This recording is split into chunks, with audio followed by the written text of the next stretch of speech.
for it.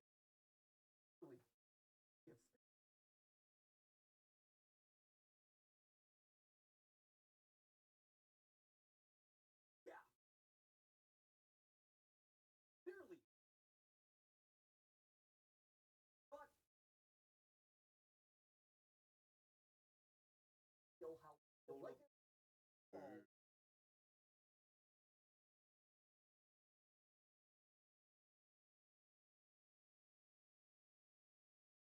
Oh, you know it's a big deal. Let's go. At its core, game theory is the science of strategy. So we gamers, we understand strategy, but what exactly is game theory specifically? Well, to understand that, you have to go back to the original game theorist, not me, this guy. This guy right here. He might not have himself the red leather jackets or the cool diamond play buttons, but I'll tell you what he does have: a crater on the moon named after himself, so I'll let you decide who has the bigger flex there. This guy right here, he is mathematician John von Neumann, and he was everywhere back in the day. And I do mean everywhere. Like, this guy was a key player in the invention of the digital computer.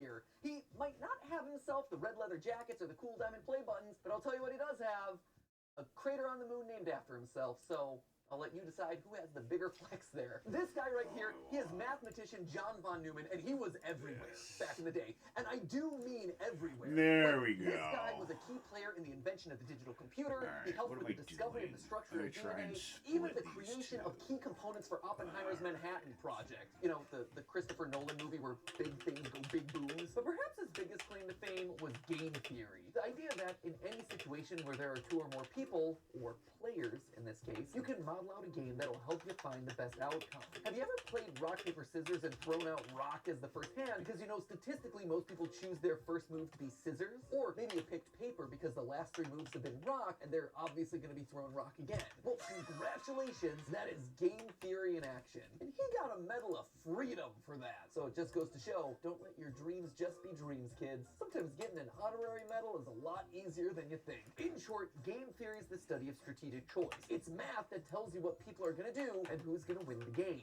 Probably the most famous example of a game theory scenario is the prisoner's dilemma, where two accomplices have just committed a crime and they're both given a chance to narc on the other one. If they both deny the crime, well, they both get a short prison sentence. If one of them denies the crime and the other rats him out, the narc walks free while his buddy is stuck in prison for a long time. And if they both confess, they both get a decent sentence. We can model the possible outcomes here in a nice, neat, mathy looking square. And while technically the best outcome for both of them would be to trust each other and not confess, they're criminals, and they don't know each other that well. And because they don't trust each other, by the math, both of them narc on each other, and as a result, get a medium amount of prison time. Or if that all's too complicated and hypothetical, over in England, they turn the whole thing into a game show where they say the word balls an uncomfortable amount of times. Welcome to Golden Balls. Golden Balls. Balls of riches, 12 balls. My balls are all golden. 100 golden balls, and they're all bursting with money. Killer balls.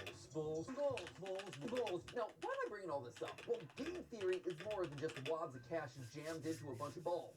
Someone should tell Mr. Beast that I just discovered his next video idea. No, it has very real consequences for the world. Back when the US and USSR were on the brink of atomic annihilation, the principles of game theory helped both sides reach an agreement to slowly disarm their nuclear arsenals. If you want to know more about that story, Derek Cassian's recent video on game theory does a great job telling it. And honestly, I can't really improve on it. So thanks for doing all the research for my final episode there, Derek.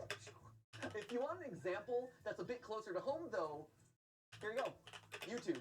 Got it. See, YouTube as a platform is just a bunch of zeros and ones, right? But YouTube as a community, it's a network of people constantly trying to make strategic decisions. Creators are players who are more or less rational people making videos that'll get you to watch and like and comment and subscribe. You, the viewer, you're also a player in this. You're on a strategic mission to win the experience by finding the thing that's most satisfying to watch. And the people who run, or at least have run YouTube in the past, shout out to Todd, Jake, Neil, Ernest, Meg, Ariel, Susan, David, Fede, Vader, Stephanie, and Kim, they're all in a strategic game to keep the creators and viewers happy, while also figuring out the best possible outcome for YouTube as a company by appeasing all the advertisers and shareholders. It is seriously a complex strategic arena. And that's how you get decisions like use bright green text because it's more likely to stand out in a sea of dark gaming thumbnails and more likely to get clicks. Launch shorts as a means to counterattack against TikTok. Do a video on something that's not trending so you can stand out from the pack. Or maybe you lean in so you're suggested against the algorithm. Every video you watch, everything that you click on, it's the product of creators using game theory. Slap a big old game theory colon in front of every title and slam some clickbait green text on every thumbnail. All those hundreds of millions of subscribers to Jimmy and Ryan Trahan and CocoMelon, I like to think that they're all secretly ours. Where's our 200 million subscriber play button there, YouTube? In the end, it's all game theory. Speaking of, and this is just an aside that I learned about earlier this week, apparently there's a Chrome extension that allows you to do exactly what I just described. It quote-unquote map-patifies your YouTube feed by putting green text on like every thumbnail. Just saying, we have reached the peak of human achievements. I, for one, really like this one, where it's Link and saying mommy's hungry. That's just traumatic on a whole nother level. Or there was one that I saw circulating online, Ryan Gosling doing a puppy interview, and the title is Birth of a Killer. There's another one that showed up on the subreddit, Afton's Final Death Smash?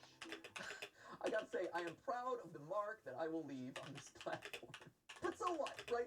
YouTube is game theory. Sure, that's great. It's interesting, but why does it matter to you, right? Why am I spending so much time talking about all of this in my final episode? Well, like I said, game theory is every strategic interaction that you have. And it's produced a literal strategy guide on the best way to live out your life. Tried and tested by all our grandfather theorists. But to truly understand that, we have to go back to where it all began, a glorified PowerPoint presentation. Weboverse, allow me to introduce you to, like please, the Trust Game.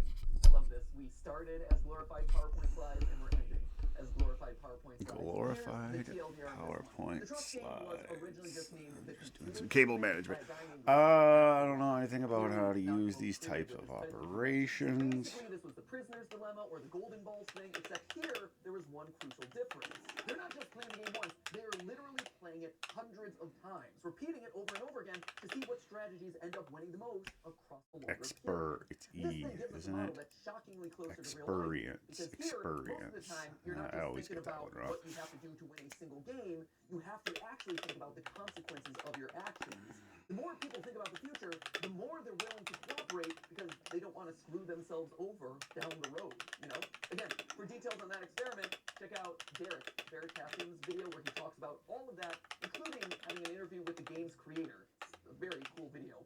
I also borrowed his convention for that one, so thanks for the latter and the idea there, Derek. You can also watch Dr. Trevor Bassett's video on the topic, or, you know, various TED Talks that are all about this experiment. We'll link to all of those down in the section below. But just to jump to the big conclusion here, the best strategy to winning it big boils down to 4 key points. Number 1, be cooperative. Lead with trust. Assuming that the person you're playing with is your enemy right off the bat, will serve you well. Trust in others, it's gonna let you win more frequently in the end. Secondly, don't be a pushover. Sure, it's good to be trusting, that is great, but the second that someone takes advantage of your trust, the winning strategy is to call them out on it and then immediately hold them accountable. Which leads nicely then to point number 3, being forgiving. Don't hold a grudge. Don't be a Mr. Darcy. My good opinion once lost is lost forever. That is a failing indeed. You tell him, girl, you are exactly right. Pretty slow She's times speaking of the some day. game theory truth right there. Well, sure, it hurts to have your trust broken. Staying open to the chance that other Increase people load can times change, of the that they can data. grow and learn and get better. That is the ideal solution here. The trust game showed that players who held their opponent accountable, but then forgave them, actually won out more often than any other strategy. And lastly, it's important to be honest and open about your strategy. When people can't understand what you're thinking, that's then when mistrust starts to breed. By being honest, it breeds honesty in others. It allows you to build on that trust over time, one step, bit by bit. Across the thousands of rounds of testing, nice strategies that were fair but also firm ultimately won out the most. Now, when I read these outcomes, what really struck me first was, well, they present a really hopeful view of the world. A hopeful view that I think a lot of us carry around a lot. I mean, it's easy to assume that everyone out there is out to get you. And it's easier to just close off to people who've wronged us in the past, but math, game theory specifically, proves that assumption's wrong. And hey, if you don't want to believe the thousands of rounds of computer simulations, there is a very solid real-life example YouTube. YouTube is a positive-sum game, which means that more than one person can win. And in fact, a lot of times, the more others win, the more you can win too. When I was just starting off, I was so mad and scared when Vsauce 3 released this video, calculating Sonic speed. I'd been working for a year on the channel at that point, grinding away and a fair amount of growth, but in that moment I saw a spin-off of one of YouTube's top subscribed channels just horning in on my territory of gaming science. Like they were gonna steamroll me. They were gonna steal my audience away. So I did a video where I tried to stake my claim, and thus, Sonic is Slow was born. Hello, Internet. Welcome to Game Theory, applying science to video games since April 18th of 2011. Recently, however, a new gaming scientist has come onto the scene. The good folks over at Vsauce 3 recently took a gander at a game series I covered in episode 5. It's a great video, except for one thing. It's wrong. That.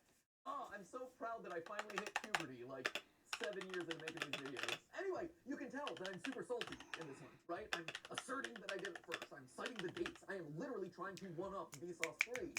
But then, something interesting happened. I got views from Vsauce.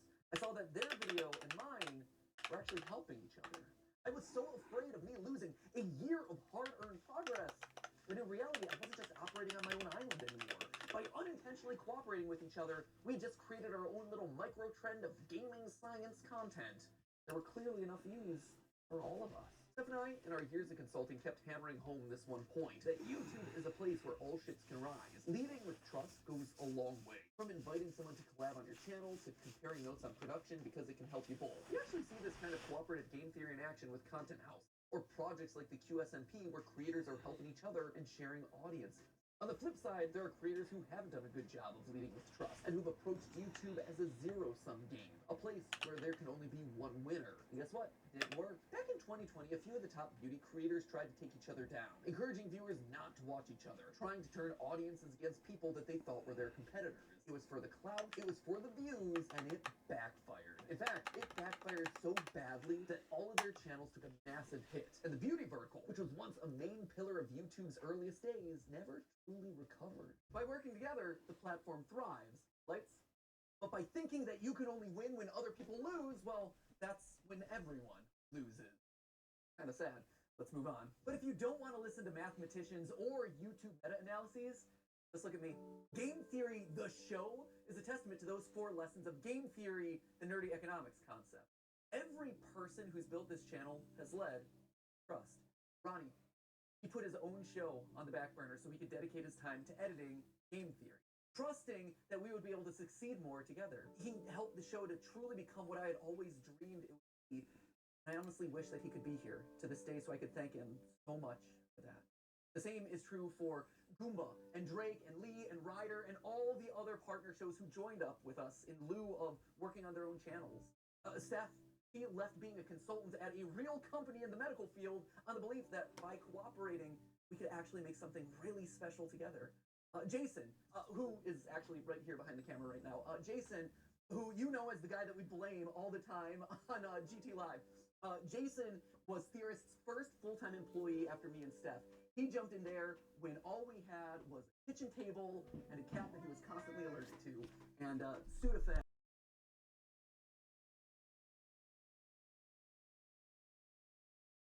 So many pills over the years. Yeah.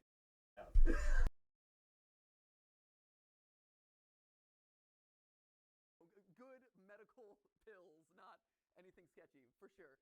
But Jason is the man that we have trusted with the weight of the entire production process across all the channels for years. Like, this man is the unsung hero of everything you've probably ever watched across any of the channels. Without him, without you, none of these videos would get made. Thank you. Now get back there, okay? Enough of you. I gotta thank other people. You know, friendship first, but also working together to create awesome stuff, right? And if you're talking about unsung heroes on this channel, there is one man who also deserves a call out, and his name is Yossi. He is our audio wizard. He is the man who I have trusted with my voice for the better part of 9 years. He has had to suffer through more hours of my voice than anyone else in the world. I am so sorry, Yossi. I am so sorry for all the burps and weird edits and weird diatribes and jump scares that Ollie has given me over the years. Was Yossi a pro when he first joined up with us? No. But you know what he was willing to do? He was willing to learn.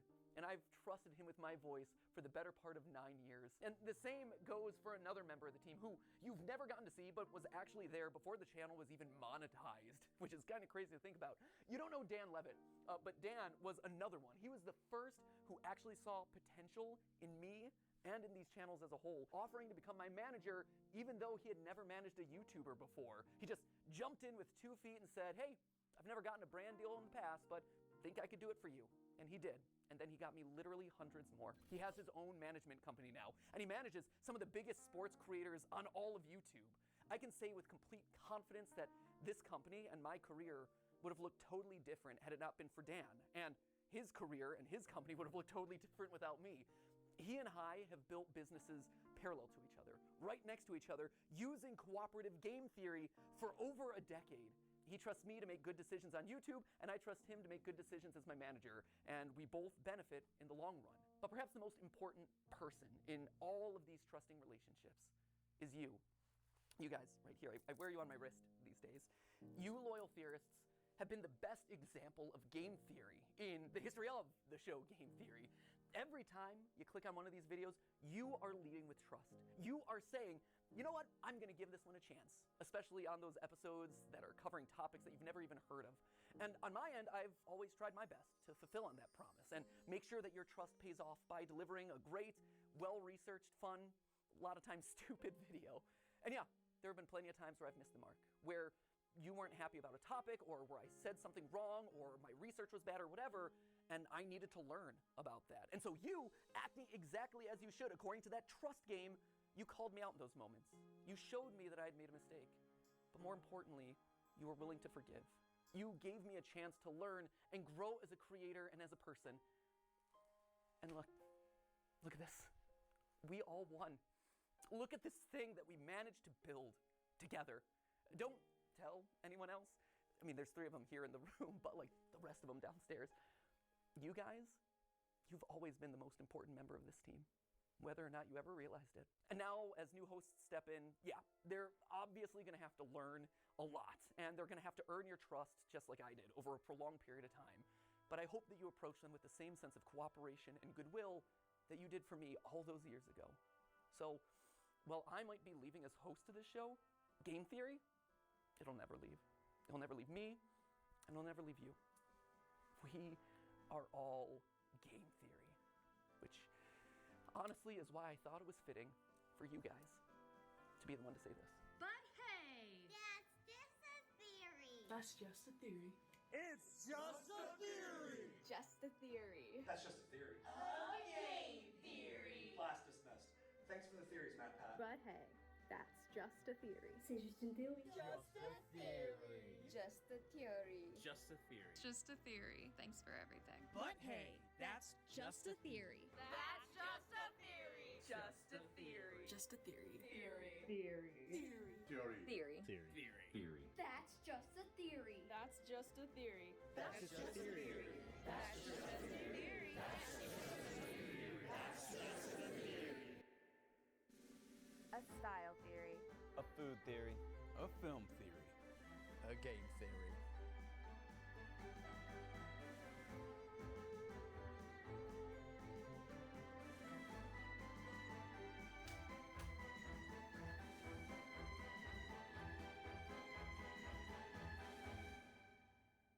Thanks for watching.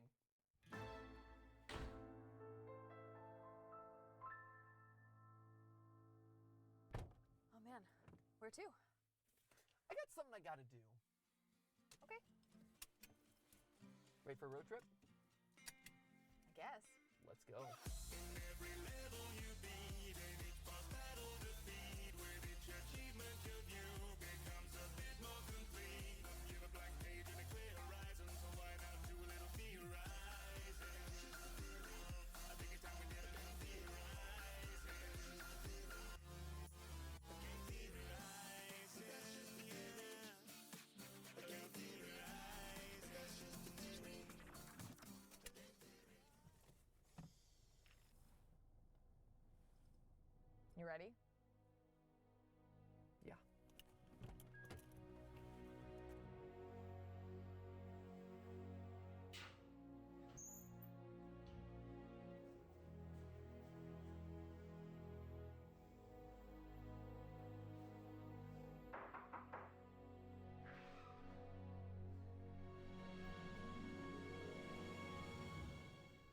expecting you. Come, we have much to discuss.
This is it.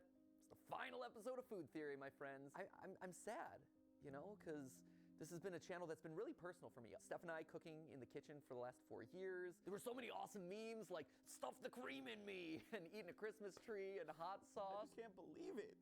I know, Santi, I know. It's sad. I'm sad to be leaving. I'm excited for you, but it's a bittersweet moment, you know? Wait, what? No, man. No. I'm pumped that you're leaving. I get to be host of Food Theory. Yeah, that's No. I just can't believe that you're gonna be gone, and I'm never gonna redeem myself for that stupid cake. Floam, nightmares, forever. Wait, so hold on. It's my final episode, and you're just focused on your prime cake episode? Yeah, obviously. I mean, if it means that much to you, you could make me a goodbye cake. I can. Sure, I guess. I can have a redemption arc? I mean, it is my final episode, but yeah, I guess you can make it. Yeah, whatever, that's fine. Wait right here. I got an idea. All right. Oh God, what have I done? I'm gonna regret this.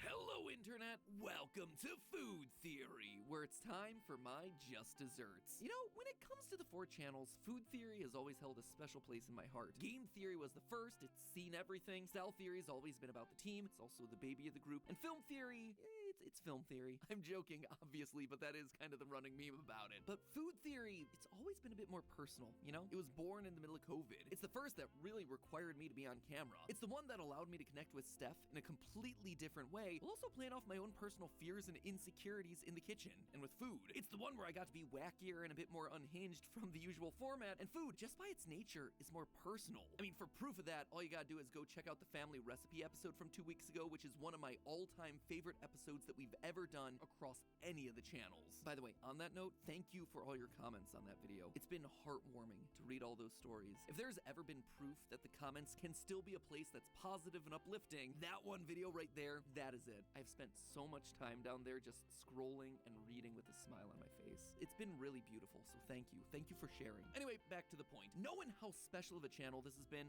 what better way to close out my time and transition over to the new host Santi than an episode dedicated to both of us? A celebratory cake for me, a redemption cake for him. You see, Santi's had a bit of a prime-sized chip on his shoulder from his last go-around trying to bake on this channel. Santi, can you show the camera kind of what's happening in this school? No. I think it would be really fun and exciting if you did.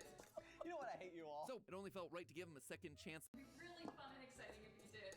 You know what? I hate you all. So, it only felt right to give him a second chance at the validation that he's been wanting so badly. I'm ready, Matt. Sure you are, Santi. So, that, my friends, is the challenge today. For Santi to make a finale cake. A cake that takes the best elements from the past 4 years of episodes and merges them together into one perfect bite. The ultimate Food Theory cake that embodies everything that this channel stands for. Well, everything except for the split icing. Ha.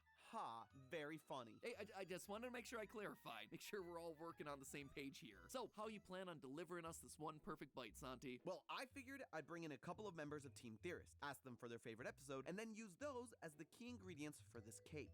If I may borrow a phrase from John Cena, are you sure about that? What do you mean? I'm just saying, they're not gonna make it easy on you. In fact, I'd expect them to outright troll. Yes, hi, hello, it is I, head editor Dan. I love that you always feel the need to clarify that. You guys keep putting it in the script. I'm just reading the lines, Matt. So, what's your favorite episode of Food Theory? Well, that's easy. It has to be the Mountain Dew pizza episode. Rarely has there been a pizza that has actively made you want to brush your teeth after consuming it. This is going to be really healthy. You're going to want to add this to all of your hot summer body diet. Is that because it was one of the first ridiculous cooking episodes? No. Was it because that episode has the highest volume of puns per minute? It most definitely was not. Oh, I know it wasn't because of the camera work. That whole episode looked like we rubbed Vaseline over the lens. If you must know, it's because that was the first episode I got to voice. And it gave me the chance to shade you in post the entire time. Wait, who are you? This is my show.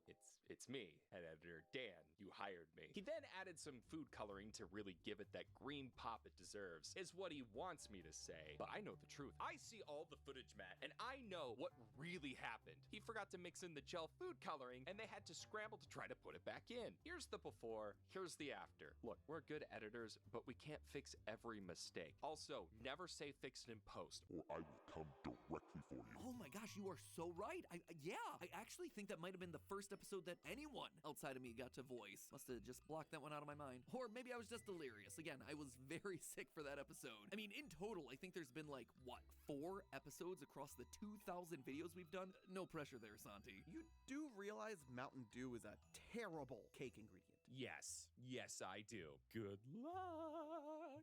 As I was saying before, are they all gonna be like this? No, not all of them, just most. Next up, it's Kai, our new social media manager. Kai, what's your favorite episode of Food Theory? My favorite would probably have to be the Christmas tree episodes. You've got to be kidding me.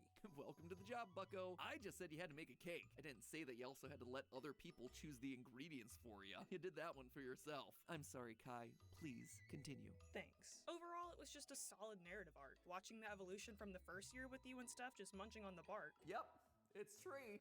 It's me eating a tree. My saliva is just getting sucked right into this stuff. It smells like Christmas. Oh, it's so good. It's all so delicious. To watching you make cookies out of them and pranking staff. It's literal sawdust. I mean, it's what? How much sawdust is in here? 30% by weight. And then finally getting to something that was actually edible and getting to be a part of that, that was nice. You know, it's not that bad. Wow. We're eating pine. You do realize who created those recipes, right? It was me. Cool.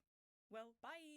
Thanks, Kai. Next up, Amy. Amy, what's your favorite episode of Food Theory? Santi's gathering ingredients for a grand finale cake.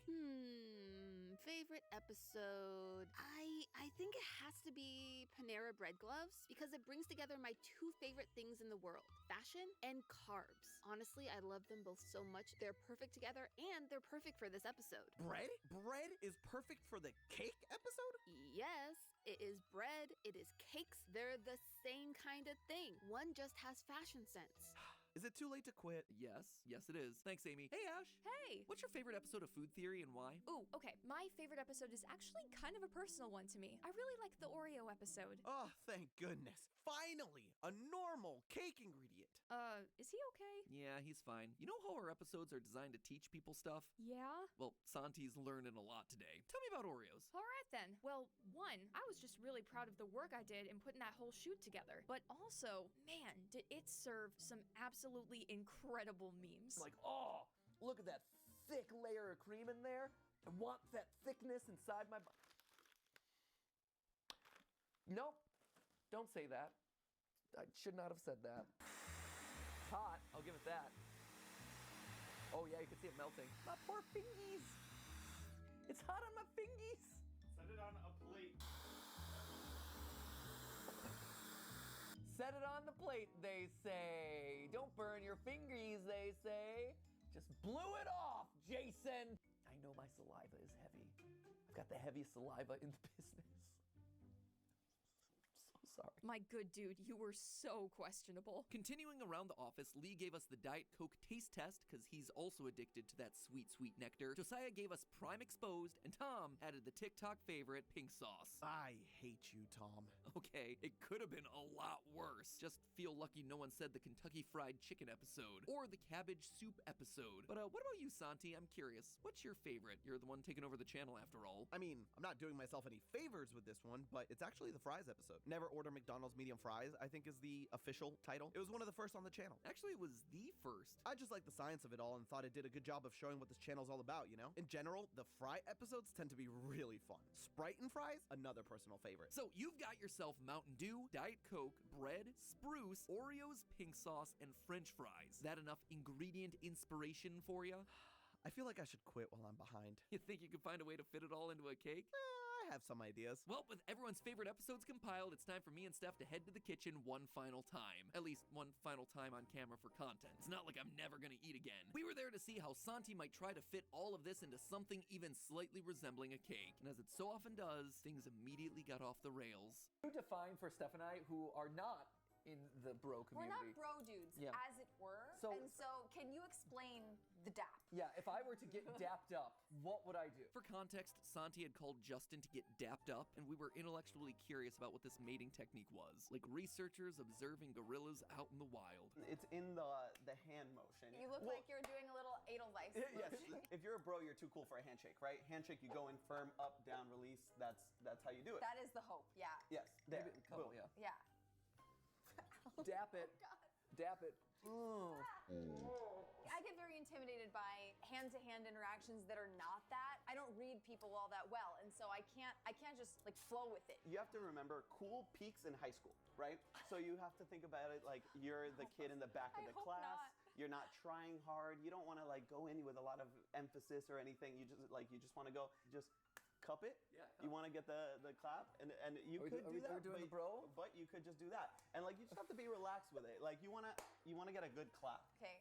Nope. See? Nope. You're gonna go from here, and we're gonna clap like that. Okay. And then just that. That's it. Okay. All right. Ready? So just relax. There you go.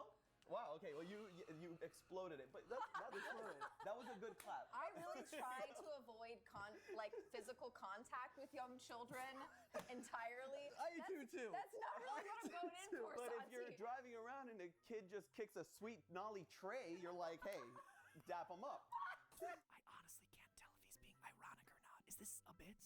I don't get it. Regardless, we were all set with the ingredients. It was time to get cooking, but not before one final sick burn from Steph. We're gonna take all of that and mash it into a monstrosity that we will call a cake. You've called a lot of things cake in the past. Right? And you called even more things calzone, and none of them were right. You know what? You're lucky I didn't put ricotta in this cake. I was this close to doing it. It would have made it closer to a calzone than anything you've made before. Oh, she got you there. Actually. That was a good burn.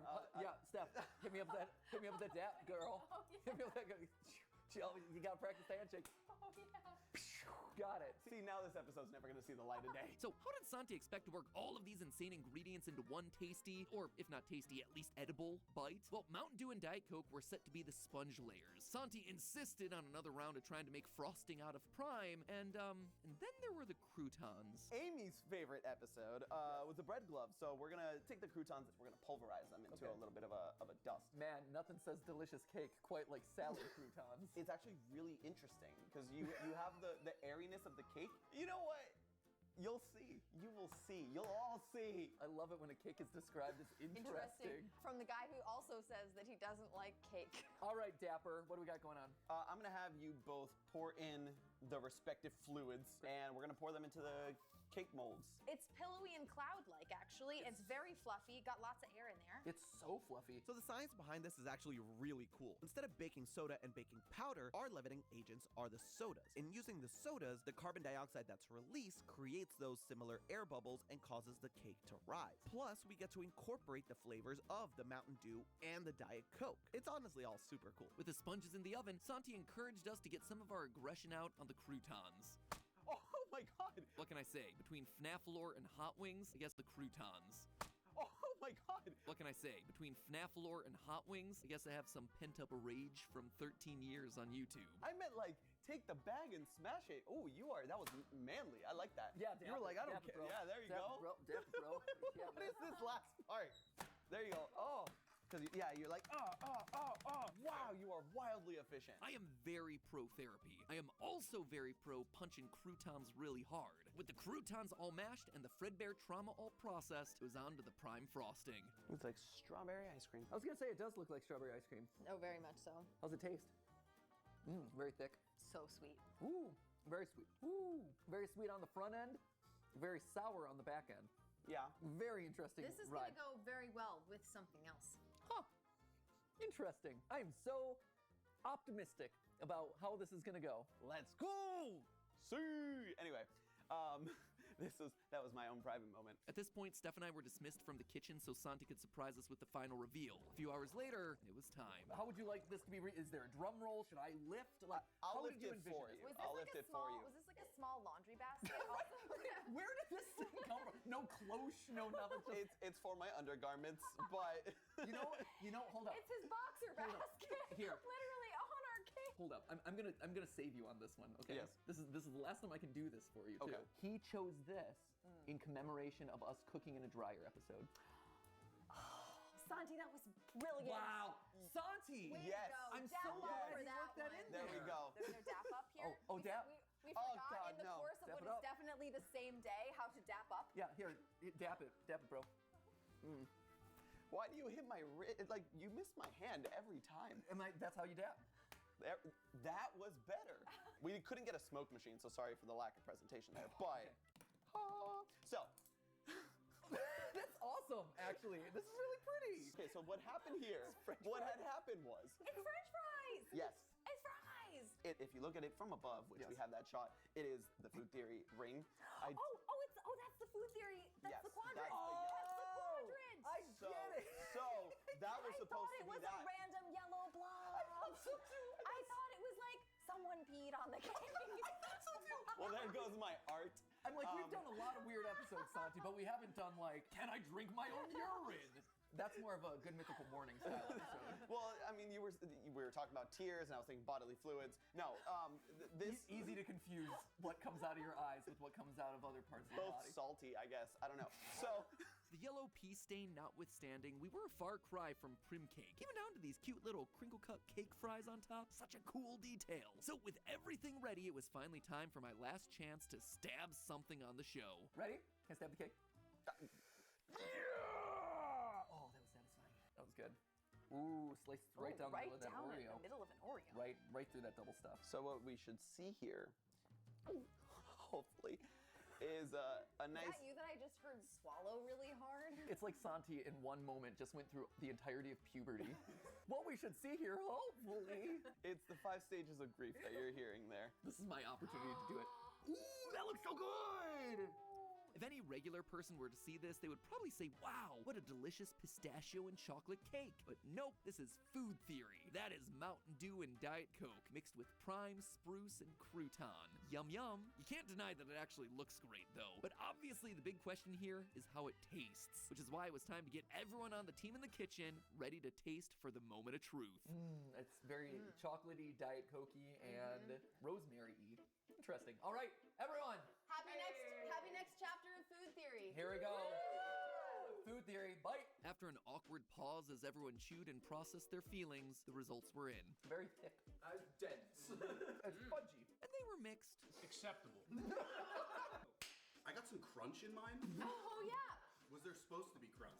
Do you not see the Oreos on top? I Gosh. ate the inside. No, I think he found the crouton. Yeah, I was gonna say, what about the You crouton? found the crouton. There's crouton in there. So the croutons are crushed in the middle for a little bit of texture, a little bit of flavor. So you're saying the weird uncanniness of the crunch in the cake was calculated. Yeah. That's all I needed to know. Bread gloves, okay? Where was the ranch? In the pantry where it belongs. You know what, Santi?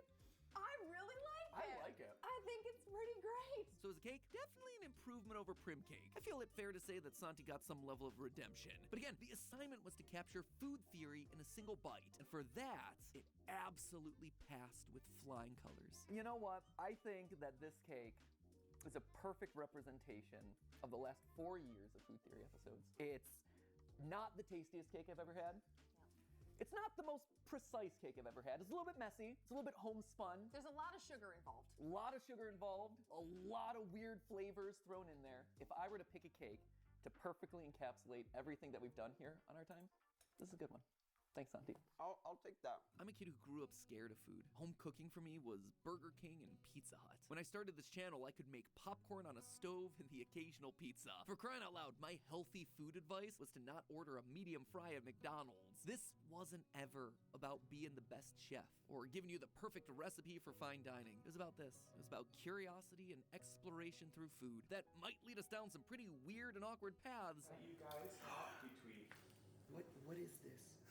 It always ends up being a good time. And now I look at where we are. I look at where I am. I can make a delicious fried chicken better than KFC, or a perfect replica of my grandfather's delicious Polish soup. I can talk your ear off about the bioavailability of iron in spinach or the healthy fats in macadamia nuts. I've survived the world's most intense hot sauces and months without sugar and caffeine. I have literally fixed 2 cookbooks. I've made a delicious meal out of a Christmas tree and salted popcorn with my own tears, which I could do again today. I've even cooked a juicy, flavorful, medium rare steak in a freaking dryer. I look at this channel and I'm proud. I'm always proud of the Theorist community across all the channels. But with food theory, I'm proud of me. I'm proud of my growth. I'm not scared of food anymore. I'm not scared of the kitchen anymore. And I understand more now than ever about the stuff that's actually going into my body. I've grown more here. Oh, fuck, right, I can't use that yet.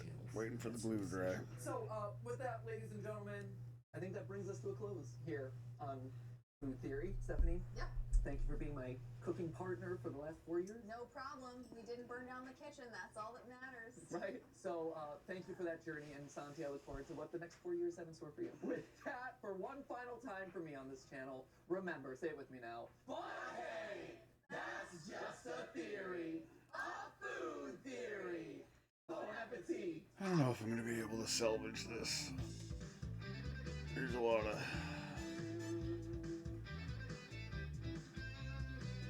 Not from my existing code. I can use my existing code as a backbone. I don't think I'll be able to use it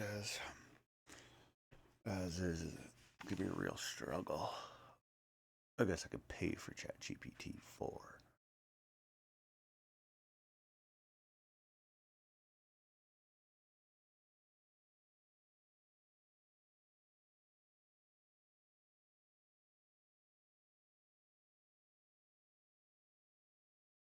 I don't think it'll be any better.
God, this little face. Look at those little cheeks. Over the little cheek bean. Look at those little fucking cheek beans. Yeah, you sweetheart.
more games. This is my final episode of Style Theory. So it's either win now or go home as a fashion failure. One final chance to take myself from novice to master. No limits, no budgets, and this time it's live and in person. Are you ready? Hello, Internet! Welcome to my final Style Theory. In case you missed it, it's not a joke. This is my last episode as host of Style Theory. And I wanted to do something big for it. Something special for this last episode. You see, when I started this channel over a year ago, I knew that it was going to come down to this moment. I wanted to find out what the key to learning good style was. Because I believe that just like anyone can become a theorist, anyone can be a stylist. You just have to do the research, figure out the rules, the hacks, the data behind looking sharp. And when I don't know something, I track down someone who does, and then ask them to teach me. So in part 1 of our epic 4-way stylist showdown, I turned to online stylists to see if the internet would once again hold all the answers. But alas, that road only led to disappointment and me looking like a generic K-pop wannabe. That means that this time, I'm not hiding behind the safety of my computer screen. I'm bringing the experts to me, live and in person, into my home and into my closet. It all started in a closet, and today, that's where it's gonna end. Stephanie and I are determined to find the secret ingredient to elevating our style. And as a surprise gift to all you loyal theorists that have come along on the style journey with us for the past year, at the end of the episode, I'm going to have a super exciting announcement you're not going to want to miss. It's going to change the world of fashion on YouTube forever. Editors, set another timer.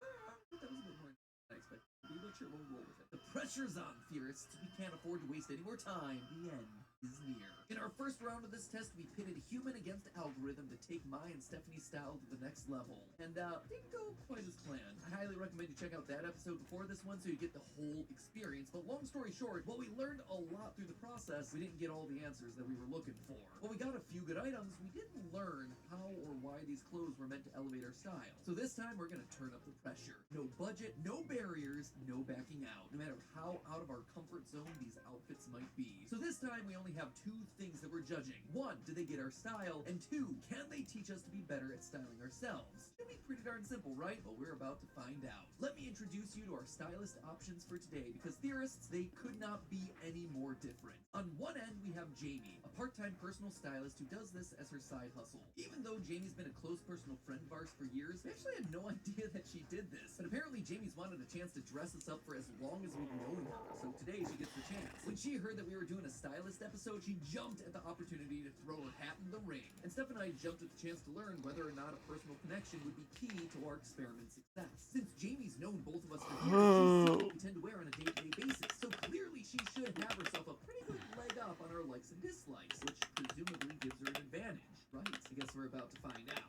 I like us being inverses of each other. Yeah, I know. I like that. You're the yin and I'm the yang. Yeah, exactly. Jamie will cost us an initial fee of $150 per person for the initial consultation and lookbooks. Do I put she also the... charges an additional $50 an hour, and we'll also need to purchase the clothing from the lookbooks to try on. On the other side of our style spectrum, we have our most expensive option in the entire series, a professional personal styling business from right here in Raleigh called Refined by Teresa. They pride themselves on their multi-tiered services and flexible scheduling, which, as a very overbooked guy, I appreciate. Taking a look at their in-person options, we went with their signature closet audit service, priced at $450 a person. Pretty hefty price tag, but it offered us something that no other service touted, the opportunity to learn. By coming in and going through our closet, they're hopefully able to teach us how to take our current personal styling to the next level. No shopping required. They aren't turning us into some new version of ourselves like we saw in the last episode. They're literally trying to take our existing clothes and give them a new, more fashionable life while figuring out what gaps exist in our wardrobe. If they're able to pull it off, well, that could be a game changer. But to reap the benefits of our 2 talent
Phones that come in fun colors or with a nerdy design, you are a winner in her book. Lastly, as a petite gal, she's always on the lookout to find something that'll help elongate her legs. And then over here, you got me, the guy whose only fashion icon on these surveys is Ken from the Barbie movie. I love bright, bold colors. I appreciate the pieces that make it look like a rainbow just puked on your chest. I mean, for the past 10 or so years, this bright red jacket has become my go-to uniform. Speaking of, I love jackets. Outerwear in general. Honestly, the only thing I might like more than jackets is Diet Coke. I guess my family's in there too. Anyway, as I learned about myself in the last episode, I tend to lean towards structured items that give me a casual internet professional look. When I look at what I'm normally pulling out of the closet on a day-to-day basis, for ease and simplicity, I'm following a pretty regular formula. T-shirt, usually dark, maybe black, or with some fun pattern on it, with a bright structured jacket on top. Dark wash jeans, shoes. That said, even though I can very clearly articulate that very predictable formula, I did learn something while filming this episode that was a surprising fact about my wardrobe. You want to know where I get my favorite shirts from? Museums. How weird is that? But if you look at the most clothes that I have gotten over the last 2 years, it has been from like an art museum. It turns out that while Stephanie and I had go-to items that we love, we didn't really have favorite brands or stores like the average consumer. I think one of the problems is that we don't have go-to brands. I think what we're discovering here is that we need go-to brands and we don't have.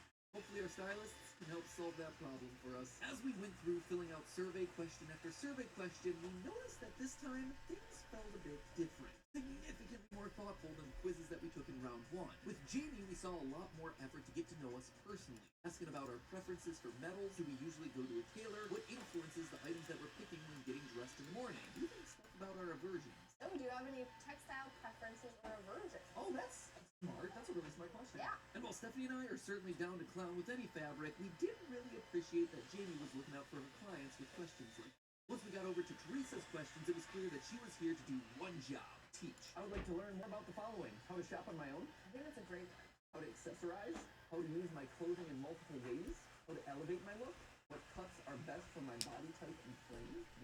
Learn all of these. I'm not gonna lie about this. My hopes at this point were pretty darn high. Like the feeling I get when you take the time to subscribe to the channel. While it may be the end to my time hosting, it's not the end of the channel by a long shot. Style Theory ain't going anywhere, my friends, and to make sure that you never miss an upload, you should smash that subscribe button. That way you get notified every time a new video goes live. Like the one that we have coming up next week that's gonna put Amy into a bit of a hairy situation. Can she wind up shaving the day? Well, it's all to answer a question that you've been asking us for months. So go ahead, subscribe, become a part of one of the fastest growing communities here on YouTube, and prepare for all the amazing adventures that Amy has coming up in the new generation of Style Theory. But for now, it's time to return back to my closet. And as the sun rose on day 1 of our try-on shoot, we were ready to be wowed by the professionals. All right, so we are here with Teresa and Lauren. You guys have been doing styling for how long? About 10 years after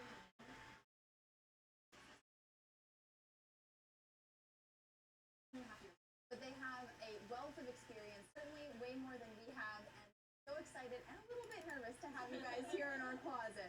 We'll be gentle. So I'm gonna hold you to that, Teresa. So how do you go about bridging that gap from being strangers to like, hey, now you're my friend? Well, it depends on what service you're interested in. So with that, it's just giving.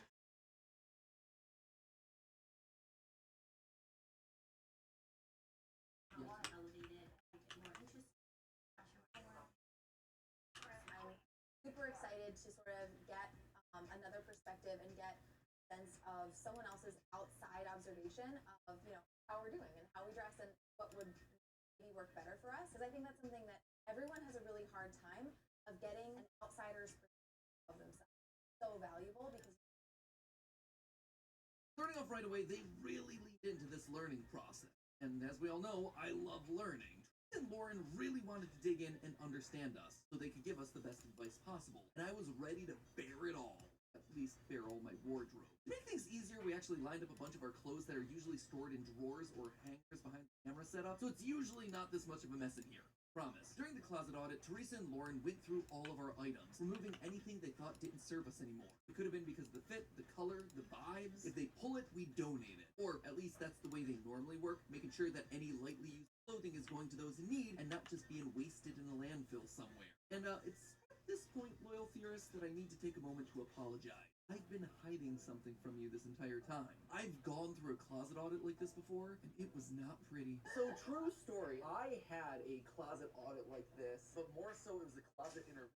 He was a resident assistant for freshmen. So the people he's RAing for are younger than he is, and they staged the intervention. There was one pair of shorts, and I was gonna say, yeah, that no, was it. it was terrible, and it sucked. But I felt so much better and more confident about understanding my style and what was and wasn't working. When I'm walking around with a bunch of Reebok windbreakers that are 2 sizes too big, or pleated pants that look like I ripped them off of MC Hammer. Not one pleat, like 8 pleats. A lot of volume in the crotch area. My groin was ballooning all over the place. You know, teenage Matt Pats, like, wow, this is making me look great. And then literally everyone around me is like, wow, that guy looks like a weirdo. And one thing that over the last couple days of filming, since we filled out the survey, we feel like we fit into this uncanny valley of stuff. I feel a bit stuck in this middle space right now, and that's kind of the beauty of like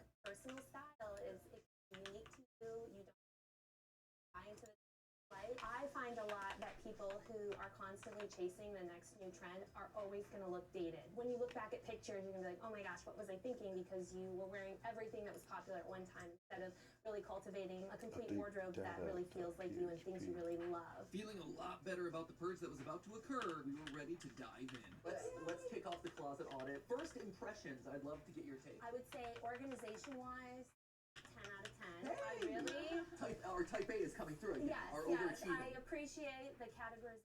That makes it easy, not only for me, but for... Would you say, like, at a very foundational level, like, even if you do nothing else with your wardrobe, like, categorize it? Oh, for sure. We developed something called Decide. Break down your wardrobe first by season, by occasion, by style, and then by color. Ooh, okay. Yeah, a lot of times just removing everything you can't wear right now from what not every day just makes it much easier. There's a lot less clutter to rifle through to find what you're looking for. Also separate by occasion. Work wardrobe here, so you can kind of like zero in on things, and there can be some crossover, and that's totally fine. They were speaking our language. Organization, categories, scientific methods. All we needed was a color-coded Excel sheet, and we'd be in heaven. Since I've been through this before, and I've had that bandage ripped off before, yes. you can start with ease me. in with you. We've heard that the t-shirt and the fun jackets go to. Yeah, right? that's very easy for me. I actually change clothes probably 6 times a day because of the different amounts of filming that we're doing. A jacket and an easy t-shirt is very easy for me to swap between a lot of different outfits. That's kind of the comfort zone that I fit into. So maybe today we formulas that That'd be are great. easy for you to go to, and also identify style. For example, like this. Yes. Do you wear it often? That is a souvenir item that I got from the Harajuku district in Japan. I love it, but yeah, when it comes to like actually wearing in a day-to-day setting, not so much. So is this something you would want to wear more, or in your this more like I have it because If I could figure out a way to wear it more often, that would be awesome. Because I love the color, I love the vibrancy, but I also know it's a very extreme piece. maybe there's something you do today that will allow you. Yeah, the spooky clown face pattern, we can make that work a little bit better. Yeah, I don't know if you noticed, there's clown faces.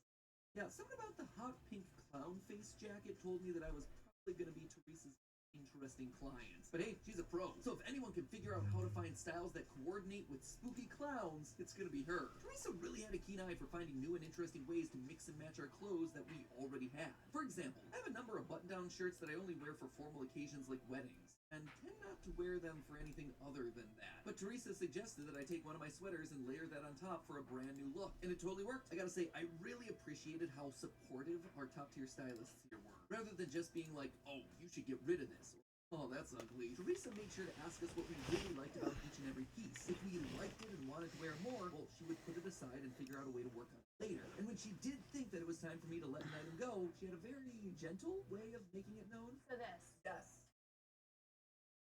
I haven't in... Okay, good. Let's get rid of it. Okay. It's a little dated. It's my safari shirt. It's not super interesting. I think, and you'll hear me say, you're too. We ended up spending over an hour meticulously going through each and every item in my wardrobe. We found a couple of items that it was time to let go of, but we also picked out a couple of pieces that I really liked, but never really found a good way of wearing. And Teresa was prepared to give us advice on how to wear them, but first we had to go through Steph's side of the closet. So for the months between September and like April, I'm a jeans and sweater gal. I'll have visual interest up here, and I'll tend to go pretty boring on the bottom. I love to incorporate fun shoes. But because I have a kid, because I'm walking around all the time, the really dainty high heel like part of my life, that's the metallic pink platforms. Those are okay. So we went to the premiere of the Mario movie, and I went hardcore peachcore. So it was all pink, and those were the shoes for that particular moment. I already put together an outfit in my head when we first got here. Oh, I would love an excuse to wear those again. Teresa being drawn to the pink platforms definitely gave her a couple of points in my book. She wasn't afraid of some of the wild and crazy options that existed in her closet. In fact, she was trying her best to lean into them. Why? Because she could tell that those were the items that Stephanie and I really enjoyed. I could see the gears working in her mind as she tried to find ways to make these difficult items into new fashionable attire. And that definitely included ditching things that didn't quite suit our current era. So this was Stephanie when she worked a desk job. At the time that I bought this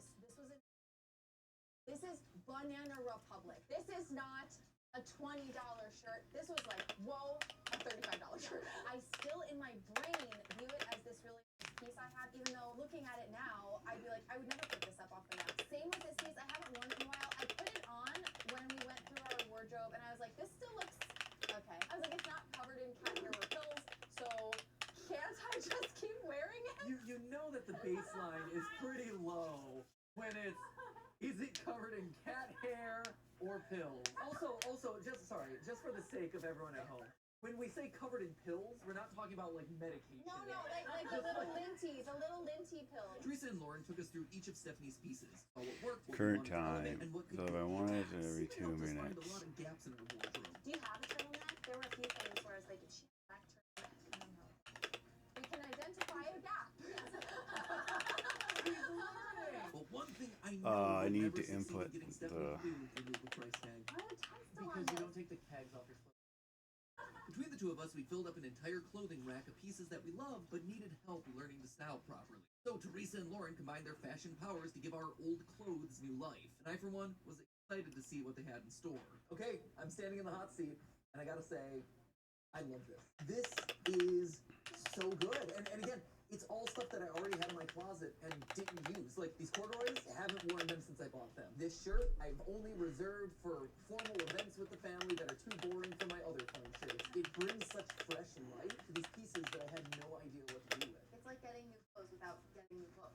It also feels significantly less wasteful. And that right there, that was a big win. With nearly 11.3 million tons of textile waste ending up in landfills each year in America, learning to reuse and give new life to clothing that you already have not only helps you save money, it can also have a large-scale impact on the environment. Don't you love it when everything comes together? So this is me in my first outfit. This is the a casual look. Again, same as Matthew. This is stuff that was underutilized in my wardrobe or never even got seen. Putting it together in a way that feels super comfortable. I do like these shoes, but I never would wear them like this. I've never worn this even like a cool Miami grandpa. I love this. I was gonna say, I have not seen you looking this relaxed. Even in your relaxed clothing, I know. you're not this relaxed. It embodies your sense of style and your personality, but in something that feels easy, but still looks put together. The outfit was given Palm Beach Barbie, though I was still looking for my Kenspiration to show up in this outfit. Maybe we'd have a bit more luck in the next one. All right, outfit 2. This one, a lot more extreme, and I like how this has come together. You're mixing a really extreme pattern with another really extreme pattern, and I'm curious how you did that. I worry that if I were to try to recreate something like this or do something similar, that it would become like super messy and cluttered and confusing. There are things I want to think about. So a really easy way to start mixing patterns is to just 2 or 3 colors, finding another pattern that represented will help. Want some diversity. So a smaller pattern has a Even though we all agreed that the outfit wasn't perfect, the lesson still stood. I've always liked bright colors and patterns, but whenever I tried to mix them before, it ended up less maximalist and more just maximum eyesore. But Teresa was able to set me up with a formula that I could follow. The Pythagoras of personal styling. Next outfit. Ta-da! Here's outfit number 2. Again, very unexpected. I feel like we've both taken a step into the louder end of the spectrum, putting together this vest, which I love, tucking it in, which is something I never would have thought of, but gives it a whole other level of structure. Pairing it with a polka dot here and a polka dot here, not something I ever would have done, and I look at myself and I'm like, oh, this is so fun. I'm really enjoying this. I like looking at myself and I make myself smile. This is a big win. And because we were all having so much fun playing dress up, Teresa and Lauren actually threw in a bonus outfit for both of us free of charge. This is awesome. I love this. I love this outfit. I think it's so cool. It is so fun. I feel so fresh and hip and I have had these pants in my drawer for a long time, but I don't know what to do with brown pants. You have allowed me to find a jacket and an outfit and a complete ensemble here that uses them and makes me feel cool wearing them. Matthew wears brown! Matthew wears brown! Getting me to enjoy wearing a neutral, a khaki, was actual witchcraft. Steph was also feeling the magic. I was told that no arms needed in this one. It's more of a cape situation. Exactly. This is a really easy outfit for me to wear. These are jeans that I've had and I love and I wear all the time. Same goes with the shirt. I really like this one. This is one I've had for a while and I also really enjoy, but don't always know the right thing to pair with. And then I've gotten to break out shoes that I haven't worn in years. I love these shoes and I just haven't had a moment where I thought that they looked sophisticated enough. But actually, together, I think this all looks really nice. Sure, they had the advantage of using our own existing clothing, but each look gave new life to pieces that had been sitting around for years, waiting to be worn. Not only did they give us the building blocks to do this by ourselves, they were able to give us clear, concise reasons for each outfit they were making, each item that they were removing, even taking some of our most wild pieces and turning them into something that felt more wearable. In total, we spent $900 for the 2 closet audits, and $0 on new clothing items. Though Teresa did provide us with a post-mortem on what items she would recommend we get to fill in the gaps in our wardrobe. All in all, it was a big win for both of us, which meant it was time for our final option. We were turning to someone we knew, someone we trusted, someone who had seen us on our good days and our not-so-good days, to see if that personal connection with us could unlock the final piece of the entire puzzle, the piece that we were still missing, pushing us out of our comfort zone just enough to elevate our style to the next level. Today, we're joined by Jamie Daniels, who is a longtime friend of ours. We've known Jamie for about 4 years. What's especially cool is that we didn't know that this side of change existed until just recently. It only came to our attention that you've been doing this for what now? 3 years? 3 years now. So what got you into it? My love of fashion started with my mom. My mom was a businesswoman. She worked for a Fortune 500 company, and so she always wore dresses, pantsuits, skirt suits, heels every single day. She's a stylish lady. She is. She's so stylish. I always wanted to emulate her style. I was encouraged in college to go into a career in either medicine or the allied health profession, so I kind of did that, but I always missed fashion. So I started creating these OOTDs, and people started giving me compliments. My family just encouraged me to do this as a side business. I just love fashion. I like helping other people. Over the previous week, Jamie had taken our survey answers and designed each of us a custom lookbook. In it, she provided both of us a set of casual, professional, and formal options. So first, here's just my little notebook. And as Stephanie brought this opportunity, I immediately went home and I scribbled down so many different things, like designers that I thought would really work for Stephanie, coquettish, girly, with fun quirks, different type of accessories that Stephanie would have. Immediately, we could tell the amount of thought and planning that went into Stephanie's lookbook. Unlike what happened with the fiber stylist, Jamie wasn't just trying to get Stephanie to fit a mold of pre-selected items, she was trying to fit the Stephanie. As for me, well, I'm a blank page. Just that? It's bright colors and leathers. What can I say? I'm a simple man. I have simple, vibrant tastes.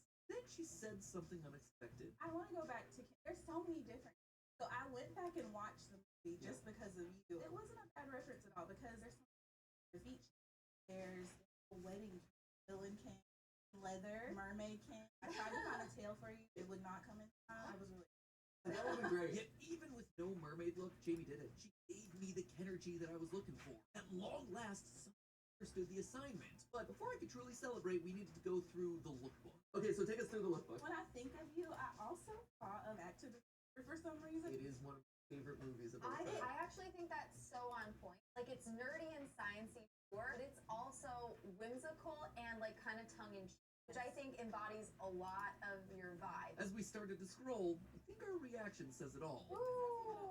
And she was setting up some baby steps to ease us out of our comfort zone. Was this jacket also for me? Yes, it is. I thought it would be a great way to kind of get you away from leather. That's fair. Speaking of jackets, it turns out that Stephanie has been the true jacket influencer this entire time. I already knew you also had a very structured jean jacket in your wardrobe. I love it. One should always I've had it for years. I bought one just because you have Look at you, style influencer Stephanie. That's never happened before. Yeah, it'll go underneath. It'll go underneath. Oh, God. Oh, God. Oh, oh, it's so pitchable. Oh, you got such a cute little bub. Oh, it's my little baby, little fucking ears. Little fucking ears. Starting with something that would truly make Ken proud, a pair of pinkish pants. Or red, I guess. Alright, so casual outfit number 1. I gotta say, I like this one. I like this one a lot. I think you look great. This is really cool. Across the board, I love the playfulness of the shirt. I think the color is great. I think the contrast is nice. It's fun without being too loud and in your face. I like structure. That was the one thing that I hit over and over again on all the different surveys. I like things that are polished and structured. The white shirt does that, but the layer on top shows that, hey, I can also be relaxed and Structured. Yep, that's exactly it, Steph. It only took us 2 giant episodes and me leaving the channel to finally figure out how to describe my style. Structured, but not stuffy. Perfect. Someone make me a Pinterest board to commemorate it. And Steph, at this point, was bursting at the seams waiting for her turn. Steph, go for it. I love this cardigan on you so much. I love everything about the top half of this, for sure. I'm in love with this sweater. This is like the new staple of my wardrobe now. It's so comfortable. It's oversized. I really like this shirt. Where I struggle a little bit is with the shoes. That's the only thing. But I completely agree with you though. Now that I'm seeing it like all together, I think I would pair it maybe with your loafers or some booty. I think that would be a much better fit. But I think that this is overall so fun. I love the slouchy look with the skirt. All I think I need here is maybe a slight adjustment in the shoe. And with 2 wins solidly under our belt, we were ready to take this party from day to night with our formal option. I gotta say, I love this. I am so floored by everything that I wish that we were hosting the Streamy Awards again this year, so that way I could bust this out. This is everything that I want a formal wear suit to look at. I don't think I can properly express on camera how much I love this suit. Jamie knocked it out of the park. We all collectively agreed that the butterfly bow tie was a bit much, but once we took it off, it opened everything up on the suit. It was a complete win across the board. The fit was flattering, the shoes helped tone down the busy floral pattern, the lightweight cotton material meant that I wouldn't be sweating at the storm. It even came with one of my favorite things of all time, lore. I also want to just call out immediately, as I was getting dressed, I know some of the tags. The marriage might fail you, but this suit won't. That's dark, man. There was even a tag on the pants that said, till death. But I didn't have time to solve the mystery because Steph was ready to strut her stuff. I also love this. I think you and I partner very well. This is incredible. This little thing. So taking this off the rack, I would say extremely unexpected for me personally. Not something that I would ever pick up in store. I love this color. I love a sleeve volume. I ended up thinking that this was really flattering. Like I never look at myself in the mirror and I'm like, wow, you just have legs for days, girl. And look, legs for days. I think this is so fun. And that was the word that we kept coming back to time and time again here. Fun. Jamie spoke to the part of us that just like to play with wild patterns and bright, vibrant colors, which was exactly what we asked for from the very beginning. And her familiarity with our normal styles meant that she could easily look at an item and know if it would flatter us. I think that this gives strong supporting evidence for the fact that if you have someone in your life that you trust and whose style you admire, ask them for advice. Get them to pick out a couple of items that they think might look good on you. As your friend, they want you to look good, and they can guide you along the path to testing style. So while she did end up being the most expensive option for her experiment, bringing in at a whopping $1,429, though to be fair, she did buy an entire suit, multiple pairs of shoes, a giant party dress, and a ton of accessories, I couldn't deny that Steph and I loved the way that we looked. We finally felt pushed outside of the box that we'd been trapped in for years. It was our style, but a new evolution to our style. Something that was slightly elevated where we were before. When you actually think about it, Steph and I fall into this weird middle area where, we're parents, and as a result, there are certain expectations with being close to 40. But we do not dress like close to 40-year-olds. And that doesn't really reflect our style. I think a lot of the stuff that we were trying on, the Stitch Fix, was probably closer to where people our age are expected to dress. But I just think that people in their 30s in general are expected to be in the middle of their career. So they're expected to likely be going into an office. They're expected to probably be either parents or thinking about becoming So they're thinking about like buttoned up school events, more like functional clothes where you can work with your kids, less stuff that's going to be fragile or delicate or require a lot of maintenance. So you end up with these silhouettes and outfits that are not too fun. There's literally like the dad uniform and the mom uniform, and if you're falling outside of that, you stand out at like school events, you stand out in places like kids' birthday parties. You also just stand out in the general public of people who are usually going into an office for a job where we debate each morning, we're going to walk down to the office wearing shoes or not. So we fall outside of a lot of the expectations, and we don't want to dress the expectations that everyone around us. We're not just falling out from like people in our age range, life stage in a lot of cases, but also in our industry. Our industry, this digital video world that we exist in, it is the era of TikTok and young teenagers and early 20-somethings, and we're not them. And so if we try to dress in the like most fashionable, trendy things that are circulating right now, it doesn't work for us because that's just not who we are. That's just not interesting to us. I think we want to have a nice balance of like being fun and also thinking about pieces that are lasting. It's a tricky balance to strike. Taking into account our experience in the first episode Yep. of Fiverr and Stitch Fix versus our two stylists today, there is one thing that is abundantly clear. Personal interaction, that one-on-one consultation time, it is the key to getting the most out of any styling service. While Jamie and Teresa were certainly on the pricier side of the spectrum up front, long-term, we're talking about a different story. By teaching you and setting you up with the skills and confidence that you need to approach your clothing in a new way, they are saving you money in the long term. Because with Stitch Fix and Fiverr, you have to keep going back to them for more and more options, spending more and more money on service fees. Clothes that, let's face it, are statistically less likely to fit your style. Then you're stuck with a pile of textiles just rotting away in your closet that you're not going to be using all that often, and now you're out a significant amount of money on top of it. It is a lose-lose across the board. So in the end, who really wins? It was me and Steph, because we've been able to go on. I'm not just talking about the stylists. As my time with this channel comes to an end, as this timer finally ticks down to 0, I can't help looking back on the crazy idea that we had years ago. Our feet. What? Hey. Just a feet. A style. If you. Stay beautiful. Oh, that's such a good catchphrase. Done. Back then, I had no idea what this looked like. What wild adventures we'd go on. Over the course of this past year, I've gotten to test everywhere, open your eyes to the crimes of some of the biggest sellers in the space, even permanently tattoo a checkerboard pattern onto my skin. I'm legitimately concerned that it is a permanent tattoo. That'll be a weird souvenir to take away from this channel, and that's just the iceberg. More than any of the other channels, Style Theories brought the team together in ways none of us ever expected. When you take mud baths and showers together and then film it all for content, yeah, that'll do it. It's not every day that you hear your analytics guy singing in the shower. Me after the ball game. But that journey's also been helpful for all of us in different ways. Ash's wardrobe, for instance, completely changed thanks to the Color for Skin Tone episode, and they look and feel great about those changes. 5 members of the team literally threw away their old makeup thanks to the Poison Makeup episode. I will never forget my sunscreen ever again, and I think we all pay a bit more attention to our flossing habits thanks to that toothbrush episode. You know what? I'm so excited for what's... I may not be voicing the next... I'm gonna be watching along in the background. Just like you guys, I'm gonna be there in the audience, learning and growing in my own personal style journey. Once a theorist, always a theorist. And honestly, this isn't gonna be the last time that you see me either. I told you at the start of the episode that I had a huge announcement. And no, I'm not rescinding my retirement or anything.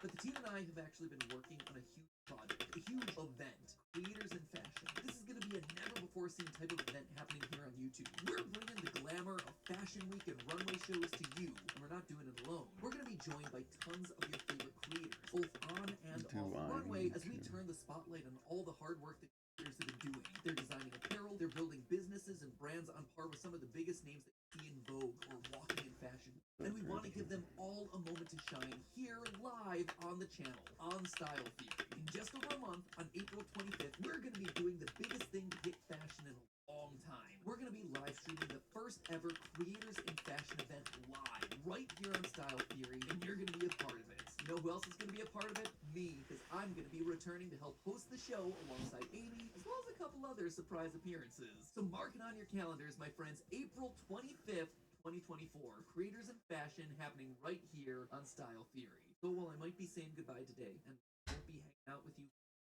I'm not gone. But I am confident that I'm leaving this channel in good. Amy has been here since the beginning. She loves this just... I highly recommend that you get to know a little bit more about your new host thanks to the playlist that we put on the top shelf of the channel page to celebrate and surprise Amy. Even on my way out, I got a couple surprises up my sleeve. So good luck, Amy, and to all of you loyal style theorists, I'll see you back here on April 25th. And so for one final time, I say to you, that's just a theory. A style theory. Keep looking sharp. Remember, beauty is a science. Is that what?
You know, film theory tends to get itself a bad rap. As the middle child of the theorist lineup, it tends to get overlooked or forgotten. So much so that it's become its own meme at this point. And yet, of all the channels, film theory covers, by my estimation, the most important topics. Don't get me wrong, you have plenty of silly episodes mixed in here, like How to Kill Deadpool, Willy Wonka's OSHA violations, me trying to become host in Jeopardy! You're lost, guys, by the way. But we also have episodes warning about deepfakes, propaganda, net neutrality, copyright, how fragmented pop culture is eroding our collective sense of identity, resulting in heightened levels of depression and isolation. Those are important and heavy topics to cover because, as we said in one of our recent theories, media is a tool that can enact change and influence public thinking at a global scale. The entertainment we consume, it shapes us and our beliefs, and like any tool, it can transform into a weapon if misused. Which is why today's episode, my final film theory, feels so important.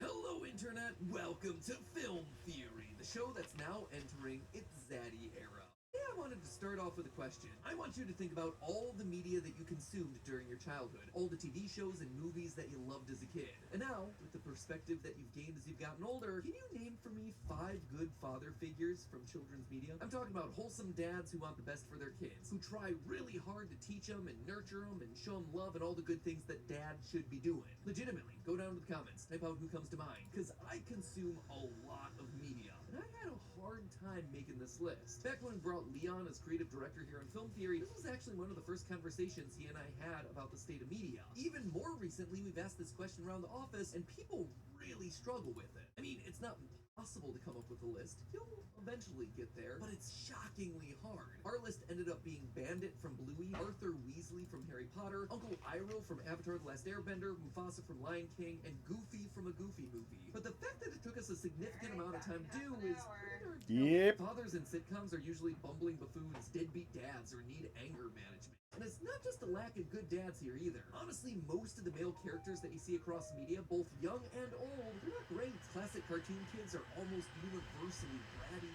cruel, greedy, or inconsiderate.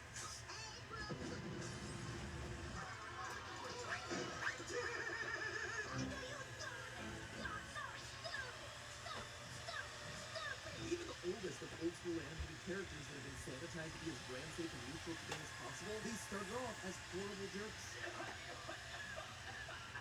Abruptly, he becomes an uncontrollable monster. They're angry, they're violent, they're not good people. So why do I bring it up in my final episode? Well, as a dad, I've started to pay a lot more attention to these sorts of things in the media that I watch because I want to know if it's something that I can actually share with Holly. And surprisingly, there isn't a lot that I'm super happy with sharing. And it all comes down to a lack of shows with characters that I actually want Ollie to grow up to be like. Now, I can't stress enough that we live in the most open time ever for children's entertainment. Newer shows like Owl House, Amphibia, and Pickle and Age of the Wonder Beasts are given voices to historically underrepresented groups as both creators and characters. There is something in there for everyone, and that's awesome. But the pickings for boy characters that I want my son to try to be like, of male characters that I want him to look up to, they are mighty slim, my friends. That's kind of a problem. So today, I wanted to look at why. Why are there so few of these truly great role models for boys? Why, in this era where we have more choice in what we can watch than ever before, are there so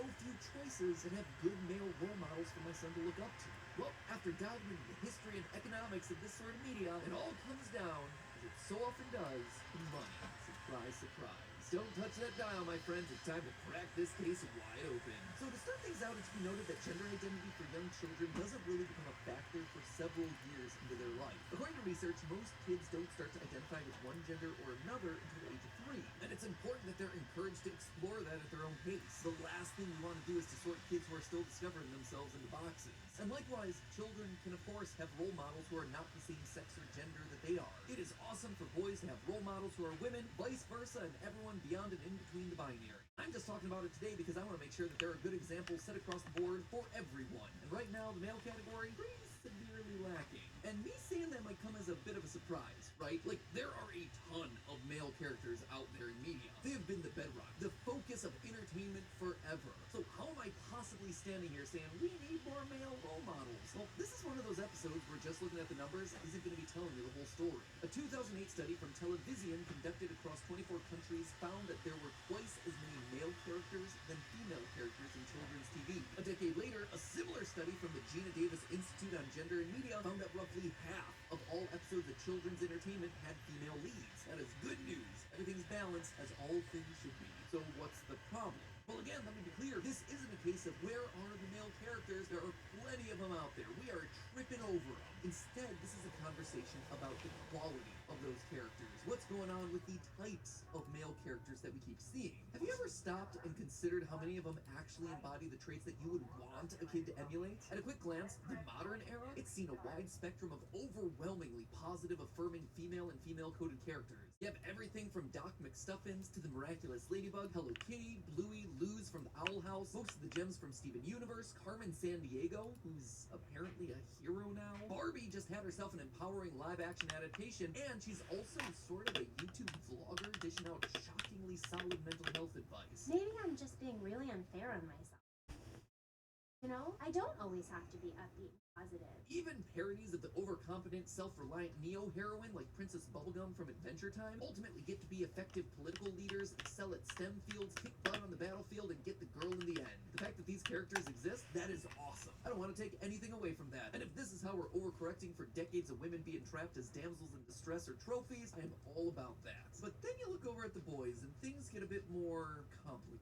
Sure, there are some truly great and kind characters that I do want my son to look up to. For as much fun as I've had here on the channel saying that he's actually a ruthless businessman, Ryder from the Paw Patrol, fantastic role model. He's smart, he's resourceful, he's caring, he's a leader, and it was awesome that Ollie dug that series. Probably in part because he saw Ryder and wanted to connect with him. Same thing with Dipper from Gravity Falls. Also a win for being smart, curious, brave, and a loving brother. Also, there's a handful of solid early educational programming with male protagonists like Arthur, Thomas the Tank Engine, Daniel Tiger, though it's worth calling out how few of them are actually human. But let's talk for a minute about the characters that you typically see come up in a conversation like that.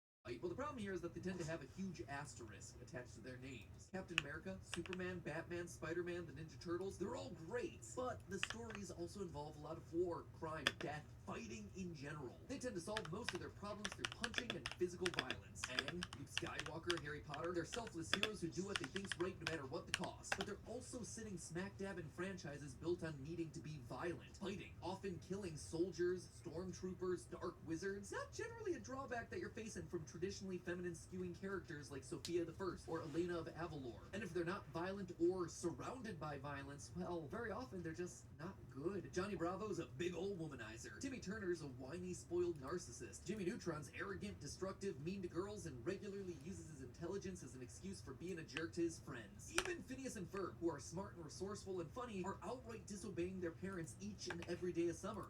actually the reason Ollie wanted to stop watching the show. He was afraid of them getting in trouble for constantly breaking the rules episode after episode. I think you get the idea. Look at media through this sort of lens and suddenly you see examples everywhere you go. Just to get some hard numbers in here, that same Gina Davis study that I mentioned earlier noted that male characters, they're more likely to be violent compared to female characters, and also almost twice as likely to be depicted as a criminal. Remember, we're not talking about fun characters to watch, or characters that you like. I think most of the examples I listed above fall into at least one of those two categories. No, we're talking about characters that are admirable role models for young boys. Characters whose activity we want them to imitate or look up to as they develop during childhood. I also want to reaffirm, I personally like all of these shows and movies. There is no judgment here if you're a fan of any of these sorts of things. But they're just not shows that I can show Ollie until he's much, much older because of the implicit lessons that they contain. Boys are violent. You solve your problems with punching. If you break rules and treat people badly, don't worry, there are no real consequences. You're the main character of your own show, and everything just works out well for you. So with all of that established, I think we can start to discuss why things have ended up this way. Because this has deep roots in the history of pop culture. The long and short of it, when you start to unpack the old media that inspired our modern media, you find a lot of old-fashioned assumptions that end up persisting in ways that you wouldn't expect. Though there have always been trickster boy characters dating back centuries and cultures all across the world, the Western pop culture version of this archetype really took shape in the early 1900s with the creation of Peter Pan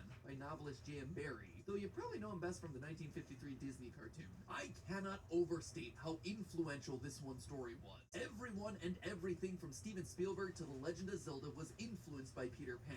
That matters. By this point, I'm sure you know the story. Peter Pan's a boy who doesn't want to grow up. He has magical powers and finds other children who also don't want to grow up, whisking them away to Neverland so they can be kids together forever. In some darker interpretations, he just straight up abducts the kids. And even in the Disney version, from the first time we see his face, it's clear that this is not a 100% trustworthy good guy. The whole point of Peter Pan's character, though, is that he's fun, but he's also immature. He's emotionally stunted. He's kind of a jerk. If you aren't also a perpetual child, you eventually get tired of him, especially if you're a girl. The Lost Boys are called the Lost Boys because there weren't any lost girls originally. Peter's explanation is that girls are just far too clever to become lost like the rest of them. And when he brings Windy Darling to Neverland, it throws things into complete disarray because her relative maturity makes the other lost boys want to grow up. The point is, what Peter Pan explored was the very rigid classifications of gender in a child's upbringing during the era. The idea that on the whole, girls emotionally mature faster than boys. Something that has a fair amount of scientific truth to it. Literally, most girls optimize connections in their brains at an earlier age than boys, leading them to cognitively mature more quickly. The consensus for a long time has been that boys are born wild and unruly, while girls just grow up faster. It's therefore their job to civilize the boys, to get them to want to settle down and act like actual human beings. And that mentality is all over old Disney films. The Seven Dwarfs live like a bunch of frat boys until Snow White shows up to show them how to use a broom and a dustpan. Beauty and the Beast is all about a big jerk who literally doesn't know how to act human until a woman shows up and tells him. And yeah, that's basically what happens in Peter Pan too. The Lost Boys are presented with the options of staying in Neverland, where they can run around like madmen and play pirates and break stuff and make a mess, or you can go home, get a job, and find a Windy Darling of your own. In these older stories, the girl was the reward for the men who grew up. That sort of thinking, boys will be boys and the girl's the trophy that you earned for settling down, it's not great. It's how we got a lot of the problematic media from years gone by. And more importantly, the justified pushback against that sort of thinking is what's led to a lot of the great girl-targeted media over the past decade. Movies and series written specifically to show that girls aren't just there to be prizes for the boys, or there for the sole purpose of getting their male counterparts to mature. They're their own fully realized people with beliefs,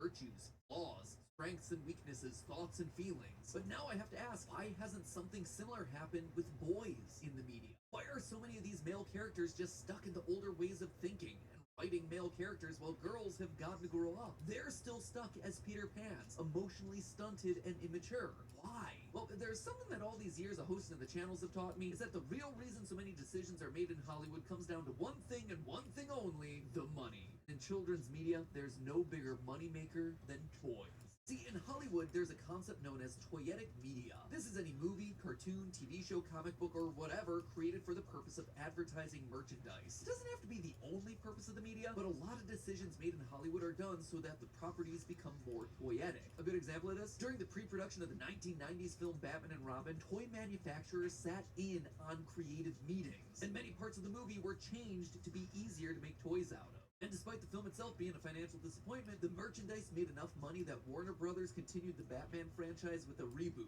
However, the first huge property that really took advantage of this idea of toyetic media was Star Wars. Practically everything within the Star Wars franchise was designed in a way to let them very easily transfer to toys. And George Lucas was a savvy enough businessman to negotiate that he would keep the merchandising rights in lieu of a higher upfront paycheck. This is how Lucas made his billions. Not through the movies, through the toys. The movies were just a nice bonus on top. They were great films that happened to act as commercials for the action figures and plastic lightsabers. And other companies definitely took note of this. This led to a slew of toyetic IP being created for the sole purpose of selling merchandise. And a lot of the most popular franchises from the 80s and 90s fall into this exact category. I'm talking Transformers, G.I. Joe, Thundercats, He-Man, She-Ra, Pokemon, Digimon, even certified classics like Cowboy Bebop. All of them are made specifically to sell toys, games, trading cards, you name it. And not because they were the best stories to tell our kids. But then why are we still selling crummy characters to little boys and not to girls? Well, if you look at the way boys and girls relate to their toys, you start to see one of the big reasons why boy characters are held to such low standards. Let me show you an example from one of the world's biggest toy brands, Lego. In 2011, the Lego company completed an exhaustive study into children's play psychology that spanned multiple years in continents. They wanted to look at child development and feedback from parents to figure out the difference between boy toys and girl toys, if there was any difference at all. What did boys and girls like to play with and why? And the results were fascinating. Obviously, this comes with big asterisks that every child's going to be different, but broadly speaking, Lego found that boys tended to play with their toys and figurines in the third person, deciding what actions the characters they were playing with would take more as a director of sorts. They were telling the knights or astronauts or superheroes what to do during play rather than being the characters themselves or putting themselves into the character's shoes. For Lego, that meant that the boys tended to gravitate towards the IP-based playsets, Star Wars, Spider-Man, situations that were really exciting to direct the action for, but where you didn't really have to pretend to be those characters and make it exciting. On the other hand, girls tended to play in the first person, role-playing that they themselves were the characters doing these actions. They projected their own identities onto the toys, rather than directing them to do things. The result of all this? Lego, who had always prided itself on the idea that Lego bricks were for everyone, that they weren't gendered, they developed the Lego Friends line, focused more on pastel colors, sets that seemed more like doll houses than Death Stars, and redesigned minifigurines to look more human. Lego Friends is now considered to be one of the most successful product launches in Lego's history, doubling Lego's expectations, tripling their sales with girls in the US and European markets, and rocketing Lego to become the biggest toy maker on the planet. Clearly, it met a need in the market, and the data from their study lines up with tons of other deep dive research about boys and playstyles for children. The big TLDR here is that boys and girls relate to characters differently. So when you're creating a TV show trying to sell them a bunch of toys, those shows are going to look different depending on who you're targeting. For girls, you have to create characters that the girls want to be. So when you sell them toys, they want to embody those characters. For boys, the job's actually kind of different. All you gotta do is create exciting worlds and characters for them to direct. As long as they feel like cool, exciting characters, job done. They don't necessarily have to be someone you look up to. And therefore, you get characters that aren't really good people. They're just loud and grab your attention. I bring all this up, Lego and toyetic media, because I can't help but draw a connection between the ways these studies observe children playing with toys and media that's explicitly being created for them. Because girls typically role-play in the first person during childhood, there's a greater focus on seeing yourself in these characters from that female-targeted media. They're designed from the ground up to be more appropriate role models because girls would directly identify with those protagonists. On the other hand, boys are just assumed to simply watch male-targeted shows for the cool characters doing awesome things. They're watching the story in the third person and incorporating what they see into the direction that they give their toys later on. In the eyes of the corporations making the media, and ultimately making the toys, what's most important here is to make the male characters cool, funny, loud, and exciting, which far too often just translates into violent, stupid, and cruel. And that, I think, is a significant part of why these male characters just don't stack up, especially in relation to their female counterparts. Media, it's powerful. We see it influence action in the real world. And with younger girls now being shown that the world is open to them and that people should be taking them seriously by all these female protagonists, the ball starts rolling to make that a reality. And now, I want us to be able to do the same for these male characters. If we want our boys to grow up knowing that they should be kind, fair, smart and respectful, thoughtful and strong in all the right ways, we need to set them up for success by putting good examples of these traits in front of them in the shows that they're watching. We can still have fun with them. They can still be heroic and fun. They can do all that without being mean or dumb or violent or destructive. It won't be easy, but we've shown over the last decade that we can make positive change in the media that's being produced. And you know what? That way my son, our sons, can have characters worth looking up to. But hey, that's just a theory. A film theory. And cuts.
I have no idea why this cron job won't run.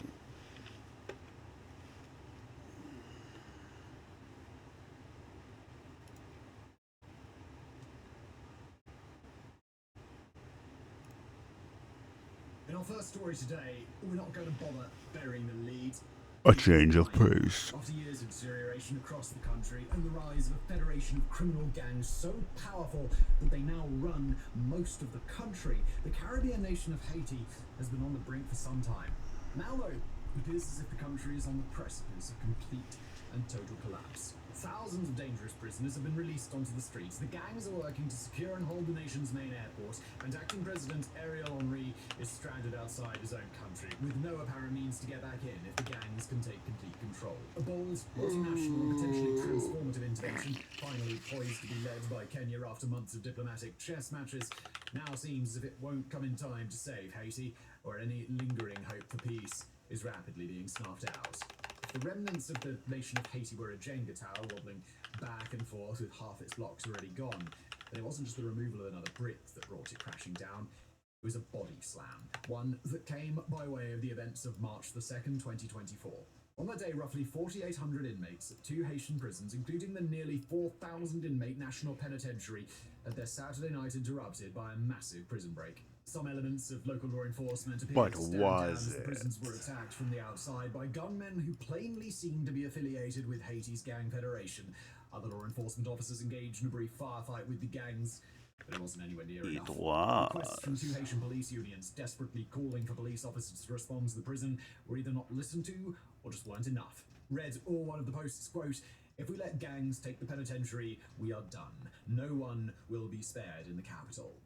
Although several inmates were killed in the hours-long firefight, the vast majority were able to escape. Only a handful chose to remain behind bars: the elderly, the disabled, those who feared being caught in the crossfire, and 18 Colombian hitmen accused of participating in the assassination of Haiti's last president. During the attack, several of those men posted a video to social media pleading for their lives. One of them, Francisco Uribe, said, quote, "Please, please help us. They are massacring people inside the cells." The men would later be confirmed to have survived when journalists passed through the nearly entirely empty prison the following day. The prison break wasn't Haiti's only problem on Saturday. Armed gunmen occupied and then vandalized Haiti's top football stadium, holding one of the employees there as a hostage for several hours. A fiber optic cable was slashed, knocking out many internet service providers for people in Port-au-Prince. Gun battles were reported in several neighborhoods across the city, including in one spot just half a kilometer from the US Embassy, and Haitian police were rendered functionally unable to attain victory. Several prominent gang leaders are believed to have been released during the prison break. But as cataclysmic as Saturday the 2nd must have felt for the people of Port-au-Prince, it was just one more escalation after a series of gravely serious incidents in the last couple of weeks. Just days prior, the gangs had attacked Haiti's central bank, launched skirmishes in and around the international airport, and killed several police officers in coordinated attacks. That violence has been so bad that the leader of Haiti's gang federation, a particularly nasty individual named Jimmy Chirazier, nicknamed Barbecue, had even called for children to be kept home from school to, quote, avoid collateral damages during the wave of violence.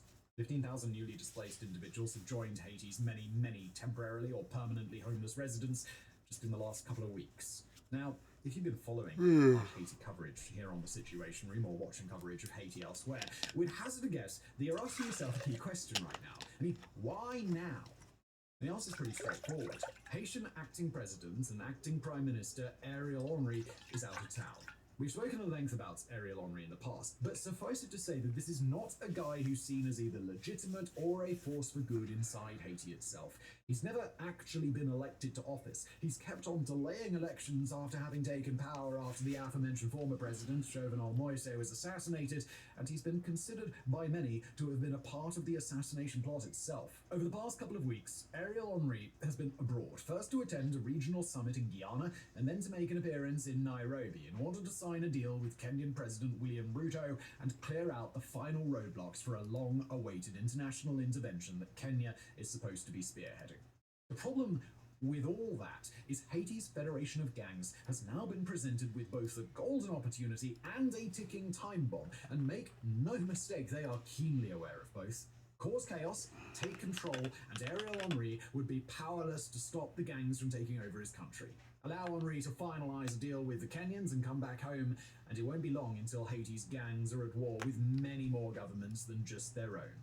Federation leader S.i.R has been perfectly transparent about what this critical window of time means to the gangs. According to the man himself, the gangs are directly responsible for the surge in attacks, which they're carrying out with the ultimate objective of capturing Ariel Henry's ministers, neutralising Haiti's chief of police, and blocking off Henry's routes into the country before he can return. Said S.i.R in one video message posted to social media, quote, "We ask the Haitian National Police and the military to take responsibility and arrest Ariel Henry. Once again, the population is not our enemy. The armed groups are not your enemy. You arrest Ariel Henry for the country's liberation." On Haiti's streets, the relatives and associates of those who had been imprisoned in Haiti's penitentiaries are now left in fear, some for their loved ones inside the prisons and some for themselves. Because of the chaos of the prison break, it's unclear whether many of the prisoners who were once inside are alive or dead. Not all were friends to the Federation of Gangs that runs the country, and with very few, if any, consequences waiting for the gangs if they choose to settle scores with people who'd been inside the prison, there's no telling whether some of those now ex-prisoners needed to fear capture or execution, or whether they might have been rounded up and taken away during the prison break instead. Other Haitians are now facing a very different set of fears, as people who've gone to prison for offences against them are now all but assured to be roaming the streets again with very little in the way of law enforcement or a justice system to keep them safe. In the aftermath of the prison break, Haiti's remaining leaders inside the country attempted to lock the situation down as best they could. A mandatory curfew was put in place for 72 hours, running from 6 at night to the early morning, with a state of emergency declared. Haitian Finance Minister Patrick Boisvert, who's currently running the country while Henry is overseas, issued a call for police to go to recapture Haitian prisoners before the curfew is up. That curfew has been extended at the time of writing and is likely to be extended once again. But with the gangs running amok and the police only active or even safe in specific parts of the capital and the country, curfew's enforcement is another matter entirely. In the days following the prison break, it's become increasingly obvious that the balance of power has shifted. Anything the gangs had held themselves back from doing previously was now very much on the table. And right on cue came S.i.R's boldest play for domination since this whole conflict began. On Monday, March 4th, Haiti's gangs marched on Port-au-Prince's International Airport, which handles basically all major air traffic for the country. It's this airport that Ariel Henry would have to use to return to his country, something that was lost on nobody when the airport came under full-scale attack. Although details of the assault haven't yet emerged, gunmen made at least one attempt to enter the airport through a hole in the compound wall, although that ingress attempt was dealt with. Journalists from the Associated Press observed an armoured truck exchanging fire with gangs on the tarmac, and workers at the airport were forced to run for cover, although luckily there were no operating aircraft or passengers there at the time. At least one Haitian police officer has died of injuries sustained in the battle, and at least some attackers are believed to have been injured or killed as well. In a second attack, shortly after, Haiti's police academy also came under attack, with 800 cadets and their trainers besieged and pinned down until reinforcements were able to arrive. Now, with an evolving situation like this, we've got to be precise. This episode was written Wednesday, the 6th of March, and the situation could very well have devolved even more by the time that you are watching this. But at least, insofar as the initial gang assault on the airport goes, that appears to have been repelled successfully. The problem now is that it's very difficult for any plane or pilot to consider landing at the airport. Haiti has been declared a no-fly area for charter pilots, and neither nations nor airlines are likely to send their aircraft anytime soon. The airport itself may be locked down, but both Haiti and the world now know that it's the next target in the crosshairs of a gang federation that's seeming more and more unstoppable by the day. There's nothing to stop the gangs from massing their forces, starting a firefight, or even breaking onto the tarmac if they don't want to allow a certain incoming aircraft to land. That's going to be a problem, because at the time of writing, Ariel Henry still hasn't made it back into the country. In fact, Henry disappeared entirely from view over the weekend. Last seen in Kenya on the night of Friday, March 1st, Henry was thought to have left the African nation after that, although where he went and what he intended to do was less clear. At the time that the airport assault died down, Henry's whereabouts was still unknown. In fact, he only popped up again on the evening of March the 5th, when he re-emerged in the American territory of Puerto Rico, just a few hundred kilometers away from Haiti itself. According to Puerto Rican media, Henry initially intended to go to the Dominican Republic, which shares an island with Haiti, but his plane circled and then diverted to Puerto Rico after the Dominican Republic closed its airspace. Per a source from Henry's own staff speaking to ABC News, it's unclear when Henry could expect to return to his country. For all intents and purposes, he's stranded, and now it appears that world powers, specifically Henry's major backer the United States, have decided that it's time to think about an immediate change to Haiti's leadership.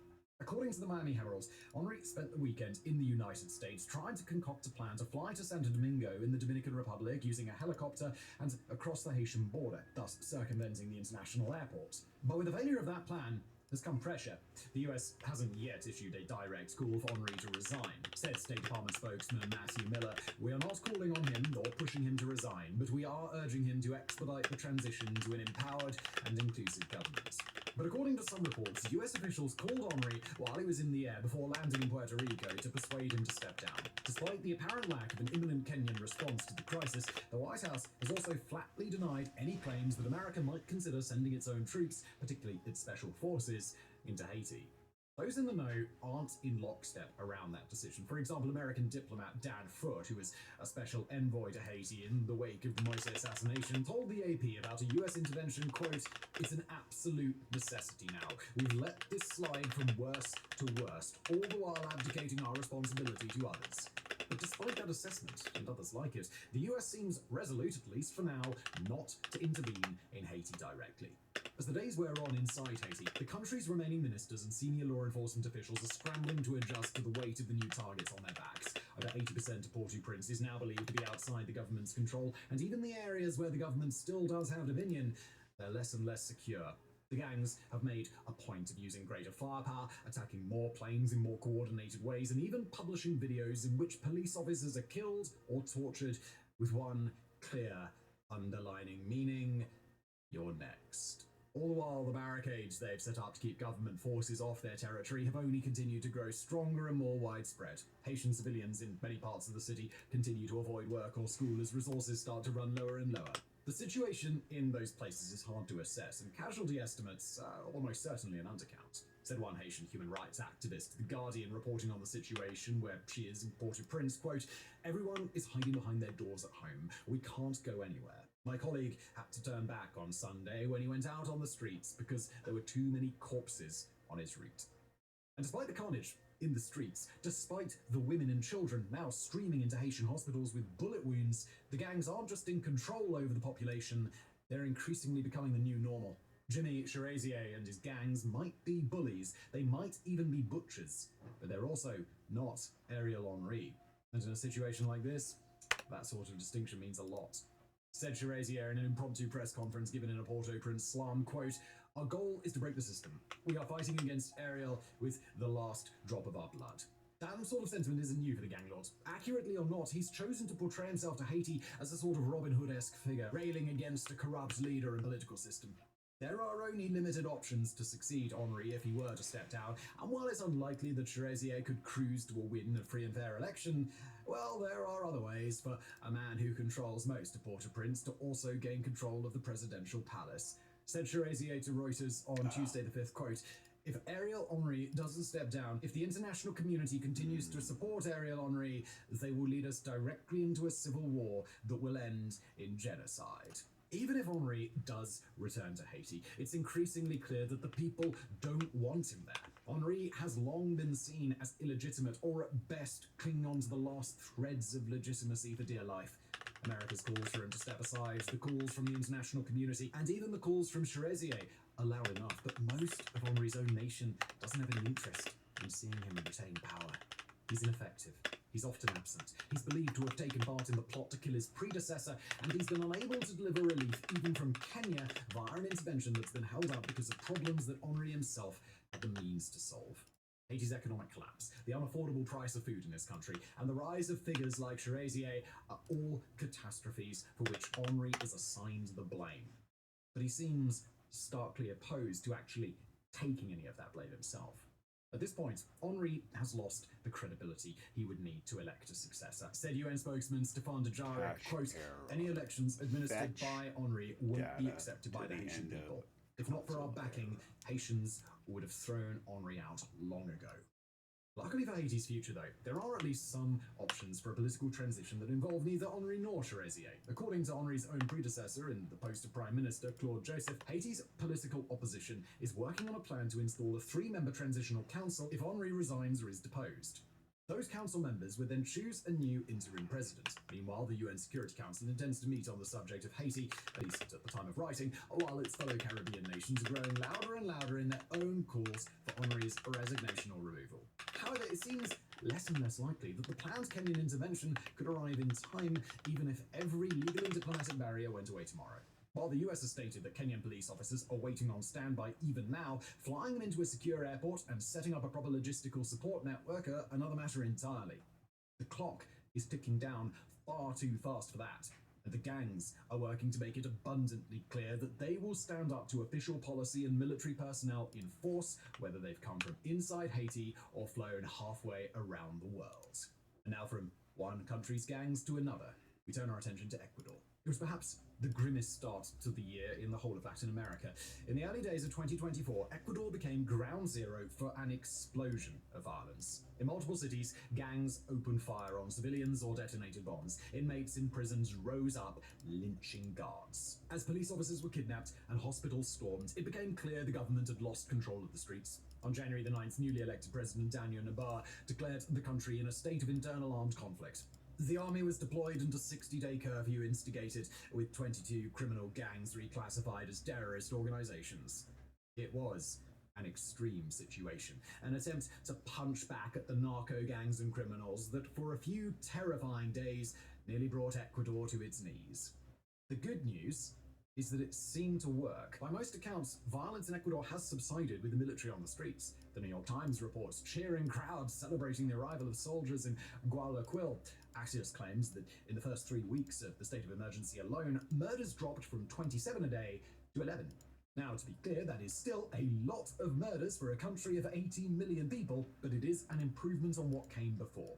Inside Crime calculates Ecuador's 2023 murder rate at 44.5 per 100,000, the highest in Central or South America. Higher even than Haiti, where gang violence, as we just heard, has brought the nation to the brink of collapse.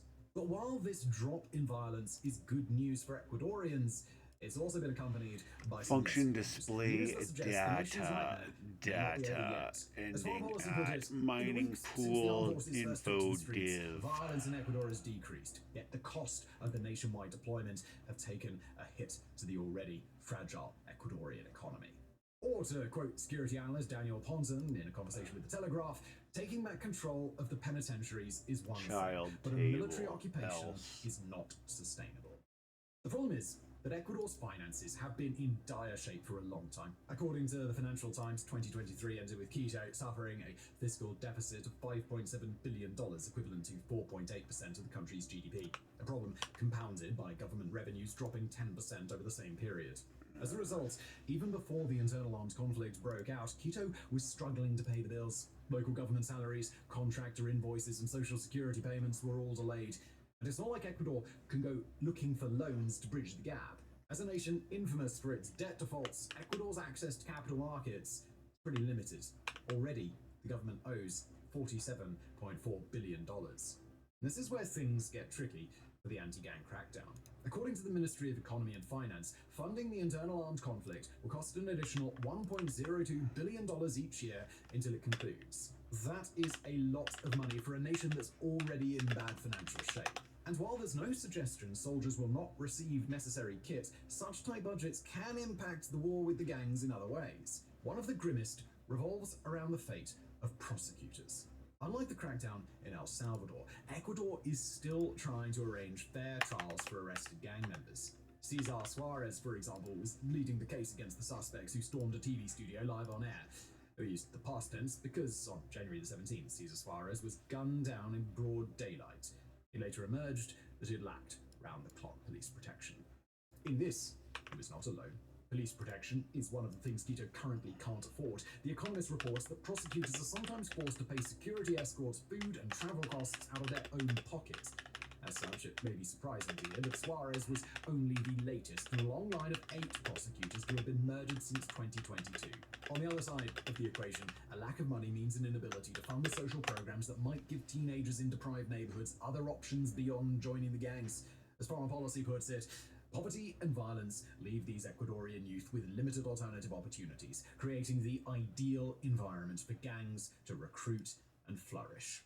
Of course, crushing the gangs completely would bring its own economic benefits. The Institute for Economics and Peace think tank estimated that rising violence cost Ecuador the equivalent of 6% of its GDP in 2022. But those benefits will only emerge in the long term. Right now, experts doubt whether Quito has the money to continue the crackdown until that point, at least without sparking an economic crisis. The problem is one that the government's very aware of and is actively trying to solve. President Naboa recently went so far as to declare on the radio that, quote, "War is costly, we need to take tough economic measures, and we need to all be on board." Among his suggestions have been raising the level of VAT from 12% to 15%, implementing $1 billion in spending cuts, and reversing a campaign promise to shut down an oil field in the Yasuni Ecological Reserve, something Ecuadorians voted for in a referendum last year. According to the central bank, these measures are vital to stop the economy from contracting in 2024, but they're also likely to be unpopular with voters.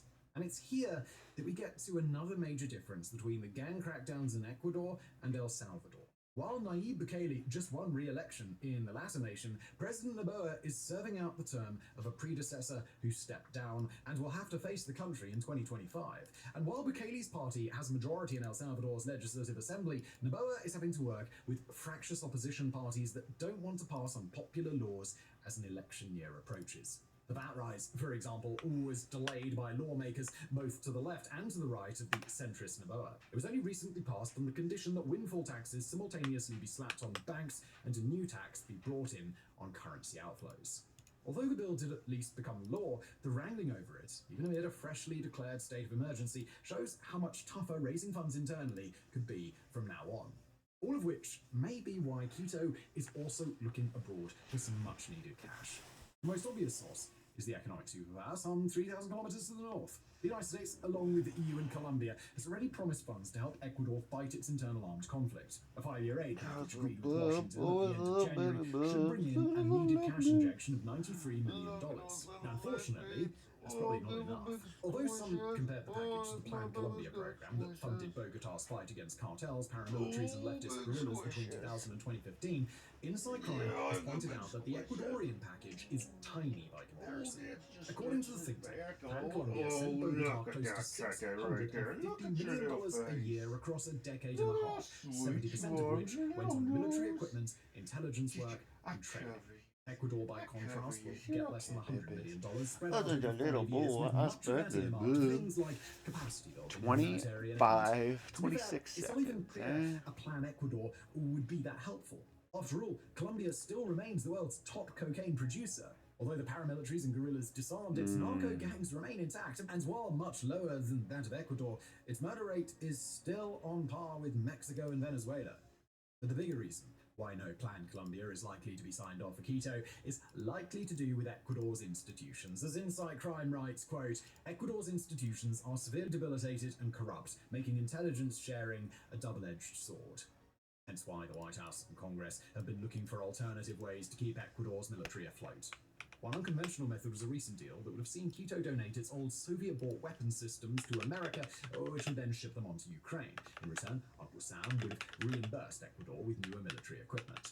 The plan seemed like a win-win. Ecuador, right now, has too much military kit designed for interstate conflict and not enough designed for counterinsurgency operations. By going ahead with the deal, both Kiev and Quito would have gotten more of what they needed, while the White House would have been able to pursue its foreign policy objectives despite House Republicans' current block on Ukraine aid. Sadly, the deal fell apart when Russia retaliated by banning Ecuadorian banana imports. As World Politics Review explains, Russia buys $800 million of bananas per year from Ecuador, representing 20 to 25% of the country's banana exports and about 0.7% of its GDP.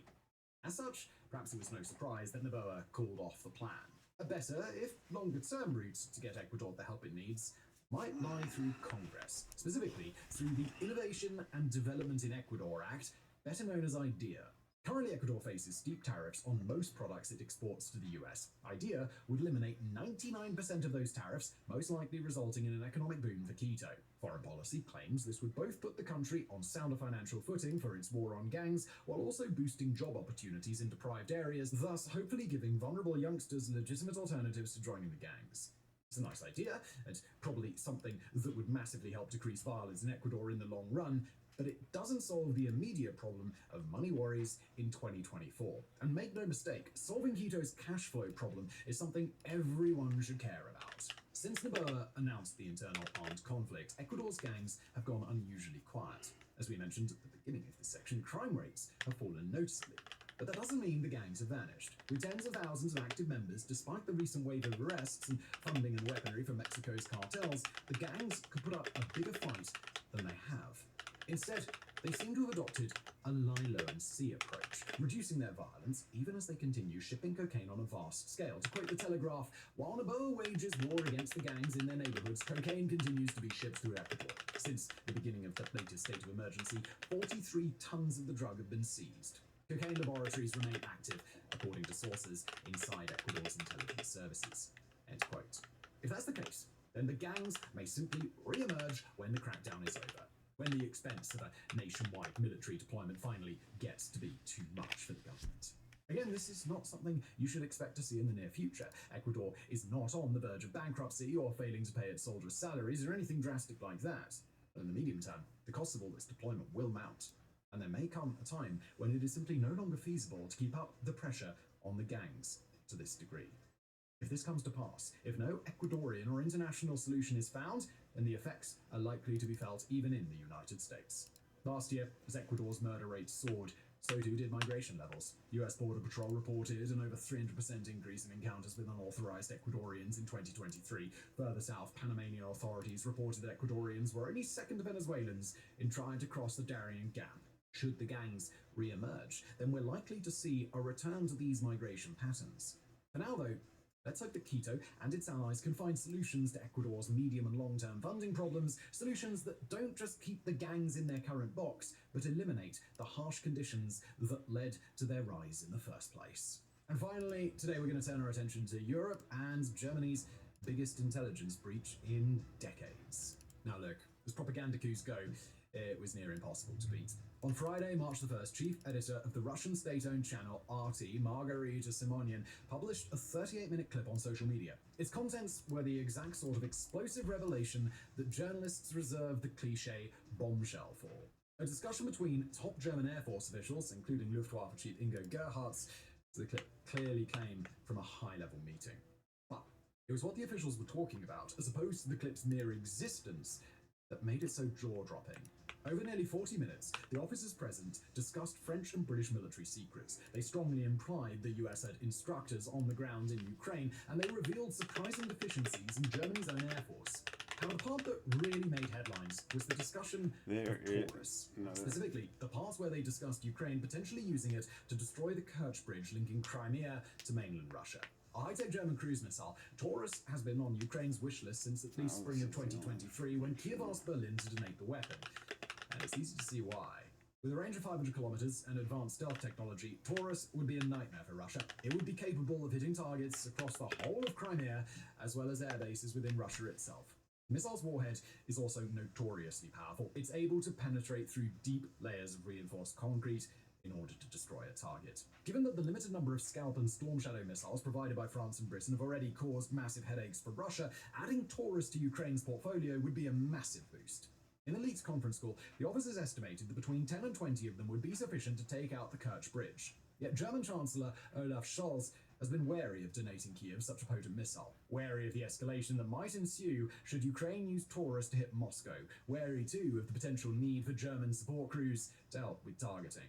In October last year, the Chancellor turned down Kiev's request. Just recently, he reiterated his fears that the presence of German support might make Berlin party to the conflict. But while the Chancellor has the final say in these matters, that doesn't mean his government is behind him. The two minority parties in Scholz's coalition, the FDP and the Greens, have been vocal about the need to provide Ukraine with more weapons. Just in February, Scholz was embarrassed when lawmakers from both parties joined with those from his own SPD to pass a resolution calling for long-range weapon systems to be sent to Kiev, a clear reference to Taurus. This seems to be why the Air Force officials were having the intercepted call in the first place, to talk through the practical issues so Defense Minister Boris Pistorius could try to convince Scholz to sign off on the missile's delivery to Kiev. Instead, the loose talk may have wound up destroying any chance of ever getting Probably the because this is Chancellor an on board. older version. Taking place over the communications platform WebEx, the call was supposed to be encrypted, but not with fancy German military tech. WebEx is a run-of-the-mill video conferencing software, the sort of stuff that you or I might be happy to use for a meeting, but which was never designed to carry classified military secrets. According to Politico, it also only works if everyone is using the app. Dial in over an unsecured landline, and encryption is not guaranteed. Well, dialing in over an unsecure landline is exactly what Brigadier General Frank Graf managed to do when he joined the conversation from his hotel room in Singapore. Although initial reports that a Russian intelligence agent was on the call now seem to be false, Russian signals monitoring was able to still capture the conversation that followed. And what a conversation it was. Air Force Head Inga Gerhardt was recorded describing how Britain transports its own donated missiles into Ukraine before adding, "They have several people on the ground." Now that's a pretty serious breach of London's trust, one that could put British lives at risk. Coming hot on the heels of a separate gaffe where Scholz claimed British and French troops were in Ukraine in support roles, it caused consternation among Berlin's allies. But that wasn't all that was said. The officers also discussed the ways Britain handles the satellite data for French-donated Scalp missiles. According to Al Jazeera, there were likewise oblique references to many people in civilian clothes that speak with an American accent being on the ground in Ukraine. Perhaps most damningly, one officer said he could send further information via WhatsApp in what could amount to an additional security breach. Still, it wasn't all leaking secrets and exposing allies. As German defense analyst Ulrich Fraker pointed out on X, re-listening to the leaked Bundeswehr conversation, and I stand by my first assessment that the most interesting sentence is, the Ukrainians are currently waging a war that is more high-tech than our good old Air Force. Whatever particular part of the conversation floated your boat, though, the one thing that everyone could agree on was that the leak was extremely embarrassing. The Telegraph called it one of Germany's worst security breaches since the Cold War. Bild Zeitung declared Germany was caught with its pants down again. In Russia, the reaction hovered somewhere between glee and hysteria. While Kremlin spokesman Dmitry Peskov intoned it showed Berlin was planning strikes on Russia, former President Dmitry Medvedev was content with simply declaring death to the German Nazi occupiers. For his part, German Defense Minister Boris Pistorius called it a hybrid disinformation attack, although even he had to admit that the recording was genuine. Yet while embarrassing Berlin was certainly a bonus for Russia, it's doubtful the Kremlin's entire plan, with step 1 make Scholz look dumb, step 2 big question mark, and then step 3 profit. Rather, the point of the leak may have been less to secure a propaganda win and more to influence Germany's defense policy. Although it's still often painted as the laggard of Europe, the truth is that Germany is in the midst of a revolution in how it thinks about hard power. This can be seen clearest in aid to Ukraine. In the days before war broke out, Berlin was mocked for offering Kiev helmets and field hospitals instead of the anti-tank missiles and grenades countries like Britain were sending.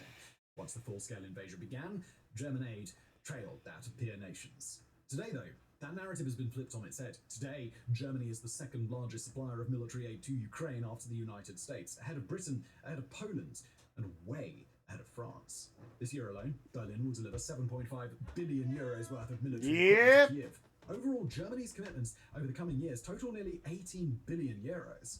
With such a major shift underway, there was no guarantee that Scholz would continue to dither on sending Taurus. Probably. After all, the Chancellor had resisted signing off on Leopard 2 tank deliveries for months, only to eventually fold. By leaking the Air Force School, the Kremlin has been able to change the dynamic around the conversation, to link Taurus in the public's mind with escalation, and thus put Scholz in a bind. As Christian Molling of the German Council on Foreign Relations told the Financial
I'm getting her little bones.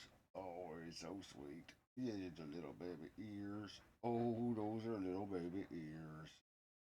Yeah. Oh, give me those little freaking ear meats.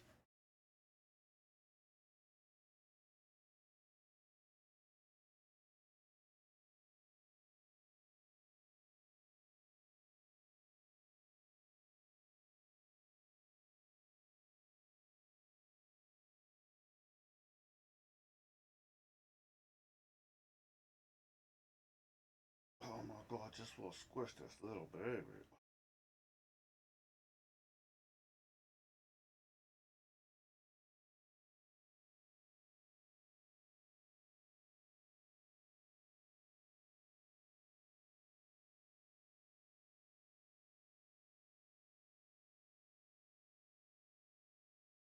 Alright. Yeah. We go try to see. Way to this large chair. Très bien. Del, you go to the stables to tie up Biscuit for the night. Gently stroke Biscuit. You seem quite good with animals. Alright. Yeah. We go try to say hi to some of these pigs. I really want to say hi. Awesome. All right. Del tries to cover up excitement, but you can tell that this is the most animated.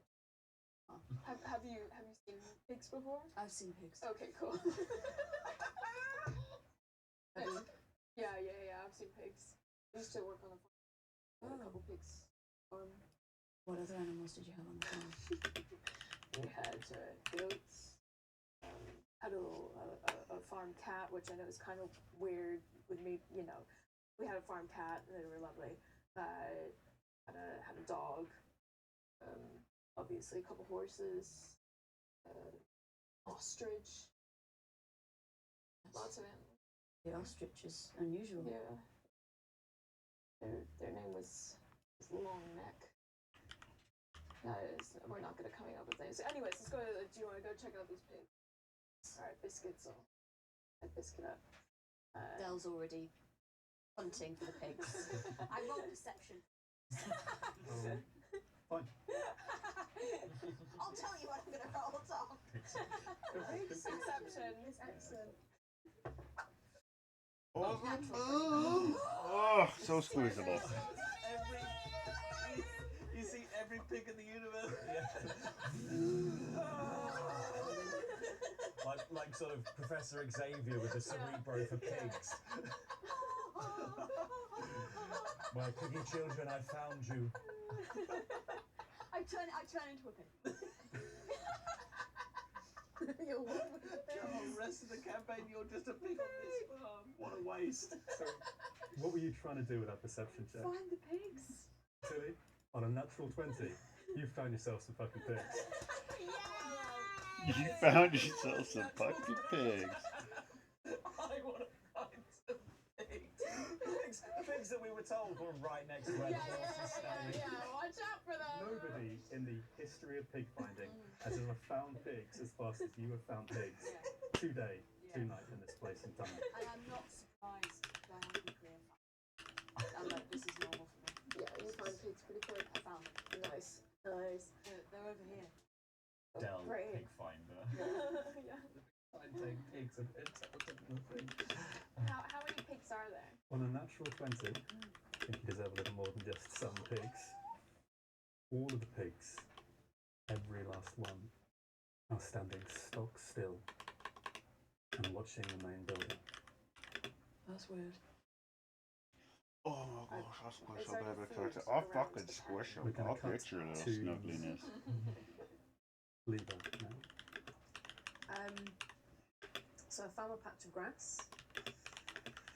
I'm going to lie down like a snow angel. And I'm going to open my eyes and look up at the moon. And I'm just going to let the moonlight just wash all over me. And I'm going to just whisper and say, hello again, old friend. Hello. It's nice to see you. You look great. Is there anything I need to worry about, Moon? Or is everything all good? That Rogue Woman's really Integrate. Just wanted to come out here and sit with you and just calm down because it's just a bit frightening. Integrate. I was really glad to see you looking so lovely. Just close my eyes. And I just know that the moon's there. I'm just letting all of the light just all over my skin and all over my leathers and my skirt. I'm just kind of just sitting there, feeling it. And I'm kind of listening, but I'm used to the moon not always talking back. So I just listen. And we leave you with the moon and go back inside the hall. There are some who are happy to greet you, shake your hand heartily. Some don't notice you're there. About 4 or 5 warriors down, a thick, scaly hand grabs yours to shake it, and then lifts you right up into the air. You find yourself staring at the snarling face of a huge, scaly, broad-shouldered barrel of a thing. Sending monsters to kill monsters now. You forget what side you're on, you little pest. Winds of fortune blow you off course, wingborn.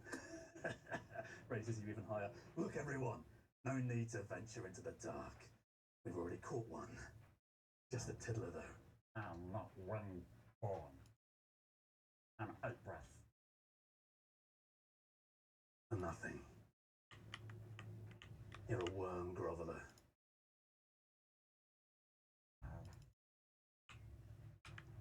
I was trying to push myself out of his hands. Tell you what, give me a acrobatics. You're trying to push yourself or wiggle out? Wiggle out. Give me an acrobatics check. Let me just... I rolled a 19. Okay. No combat, Tom. And just pull up these stats. I'll have combat with your whole fucking family if you don't be good at that. This thing's grip is strong and firm, but not holding on hard enough, and with some unexpected burst of strength, you pull yourself free. Slippery. You're slow. He's gone. He like runs 3 people down and he's like, hand up. And the next hand you shake is far more welcoming. Have I seen this occur? You're heading for the chair, right? Yeah. Are you heading straight for the chair? That's what I was doing. Yeah, I would say, yeah. It's just been moving from person to person. You have been heading with a beeline for the chair. So you find yourself standing, directly in front of it. Oh, that whole incident. It was behind you as you headed for the chair. There's the roar of laughter and like song and cheering and shouting. So No, you would have seen that. Didn't. Yeah. Well, in which case I'm going to go and sit down. Lovely old. Okay. You're dead. Roll to 6. Dead straight away. And I break it. In many ways, this chair, laughter and like song and the next hand you shake is far more welcoming. Have I seen this occur? You're heading for the chair, right? Yeah. Are you heading straight for the chair? That's what I was doing. Yeah, I would say, yeah. It's just been moving from person to person. You have been heading with a beeline for the chair. So you find yourself standing, directly in front of it. Oh, that whole incident. It was behind you as you headed for the chair. There's the roar of laughter and like song and cheering and shouting. So you would have seen that. Didn't. Yeah. Well, in which case I'm going to go and sit down. Lovely old. Okay. You're dead. Roll to 6. Dead straight away. And I break it. In many ways, this chair is much like the others. Same colour wood, same shape, just much bigger. The main difference, carved into the head of the chair back, 2 huge, multi-pronged, curling horns. And as you sit at the head of the table, give me a wisdom saving throw. Shit. 0. Oh, sweet. please. Oh, 18 now. Ooh. The second your hand touches the wood, something in your body tells you to change your mind. But whether you do or not is up to you. Well, I'm going to go to the person who's sitting next to me. Okay. So sorry. Just wondered, is this seat taken? Because I'm getting a bad feeling about this chair. And I just want to make sure I don't upset anybody. I just want to sit down. Like a lovely chair. Do you know if it's taken? You've essentially just rolled a vibe check. Yeah. Yeah. My vibe's all off about this chair. Oh, I'm sorry, are you serious? I was serious at that. But yes, I am, yes. You're here at the Hunter's Mark and you don't know whose chair that is. Not fully aware, but happy to learn. Happy to learn. It's good to meet you. My name's Slambo, man. I've introduced myself. Eric. Eric. Lovely. Good name. Lovely name. Whose chair is it? It's his chair, Lambo.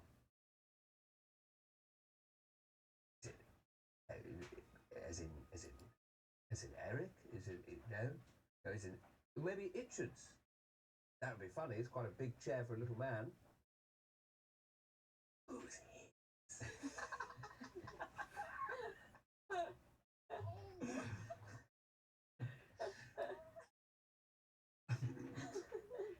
He looks, beyond puzzled, like no one has ever asked him this question before in his life.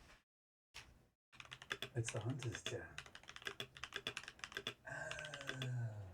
And it remains empty until the Great Hunter returns. Oh, right. Well, bloody hell, I would have committed a big old faux pas myself that there, didn't I? Oh. Yeah, well, thank you, Eric. You're a good man. You're a good bloke. Right, I need to go and find a chair. Richard! Just going down the line. We're back out with you two and the pigs again. Is there any food like around the edge or like hay? There are troughs, there's plenty of slop left in them. Oh no. To have the data loaded from Because I'm really curious why they're all like fixated on the main house. I want to see if I can get their attention away from it at all. So I'm gonna like take a scoop of some of the slop. I'll just like get out later, it's fine. And just like kind of kneel down and like not right in front of them, but like kind of to the side where they can definitely see me. And like I hold out my hands and go, hi there. Got some slop if you want it, little guy. Give me an animal handling roll. That's an 18. An 18. There's something in the tone of your voice which the closest pig seems to respond to. And its gaze shifts away from the house towards you, clops over on muddy trotters, opens a surprisingly large mouth and begins to snarf down on the food. It's a clumsy feeding and it almost seems to be biting you at some point, but not enough to draw blood, just a hungry boy being hungry. Oh, you're a hungry boy, aren't you? I get that. And as the feeding continues, the rest of the pigs shift their gaze away from the house and start to move towards you. Get out of there, Toby!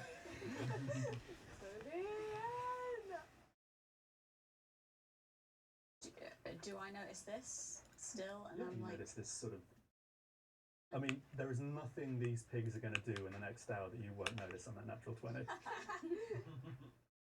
so I'm like, that's weird. Internally. Probably not enough to say anything. Oh, your friend's pretty hungry too, huh?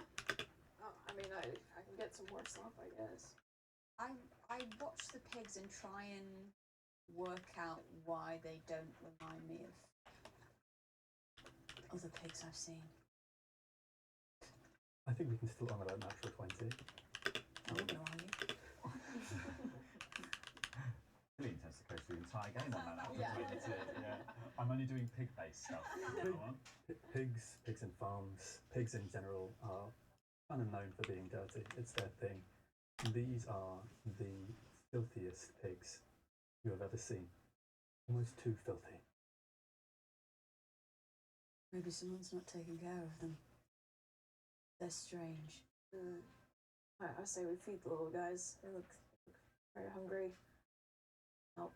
I don't know. I've never met a pig I didn't like. Until today. Why you don't like this little guy? Did I say that out loud? Why don't you Sorry. Come on, come here. I like beckon. I'm good, I'll just watch. Move now to Lever, basking in the moonlight. With your eyes closed, you don't see this figure approach. You hear the sound of the voice. Lever! And you find yourself looking up at a huge, beaming, red-bearded, stone-skinned Goliath in these heavy hide trousers, chest naked to the elements, grey wisps in this red beard, like just a few little tufts of really almost like a patch of stubble more than hair, like around the back of his head. Weaver, you're glowing. It's the moonlight. Hello. I didn't expect to see you here today. You're the best person here, Lever. You're the best in show. Thank you very much. Good to know that my reputation precedes me. I'm just here to do the job. I'm just looking at him as I'm speaking to him. Does this person is somebody who thinks they've met me before? No hug for me. All in, and I open my arms. I envelop this Goliath in the biggest hug that I at 5'5", and just like try and stretch my arms as wide as possible. Yeah, he wraps these huge rocky arms around you, lifts you about like 2 feet off the air. You feel a crack in your back that's honestly more chiropractic than painful. And he drops you down. My apologies. This is going to sound absolutely mad, but I've forgotten your name. Can you just remind me of it? Maybe it's just the moon getting to my eyes. I don't know what it is, but There is no time for jokes, Lever. I have many things to take care of today. How's modifying? She's been asking after you. oh yeah. She's been calling your name. I'll see you soon. Good to know. Yeah, thank you. And he disappears into the building. I look at the moon. Be like, know anything about this? All right. I was feeling better. I'm feeling more unsettled now, and I head towards the lights and the laughter and the singing, and towards the open hall of this mark. And I'm gonna just try and lose myself in a crowd of people. You make your way inside the main hall.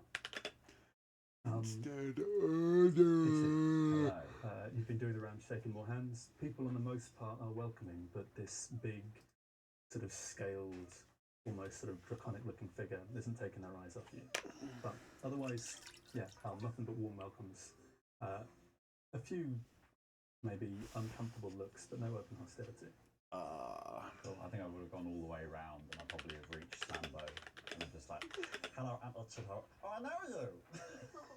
Sambo! Hello, Rick, how are you? Oh my God, how are you? Yeah, good, You yeah. met anyone nice? Well, I met this lovely bloke called Eric, and he Yes. told me not to sit in that big old chair. I was about to sit down in it. What about you? I'm not a feminine guy of that. No, neither. Yes, I'm him. There's a lot of words now. I point out the big, scaly guy. What did he do? They took me out from this fratting man. What? Said I was horrible little brown guy. Let me have a... Okay. Oh God. And I just follow along behind. So, I'm going to make a beeline to this mean man. Okay. We will leave you just as you approach this big, kind of metallic scaled, imposing figure. And return to you two. I think we Not should all go- my porno. Yeah, I think that's probably a good idea.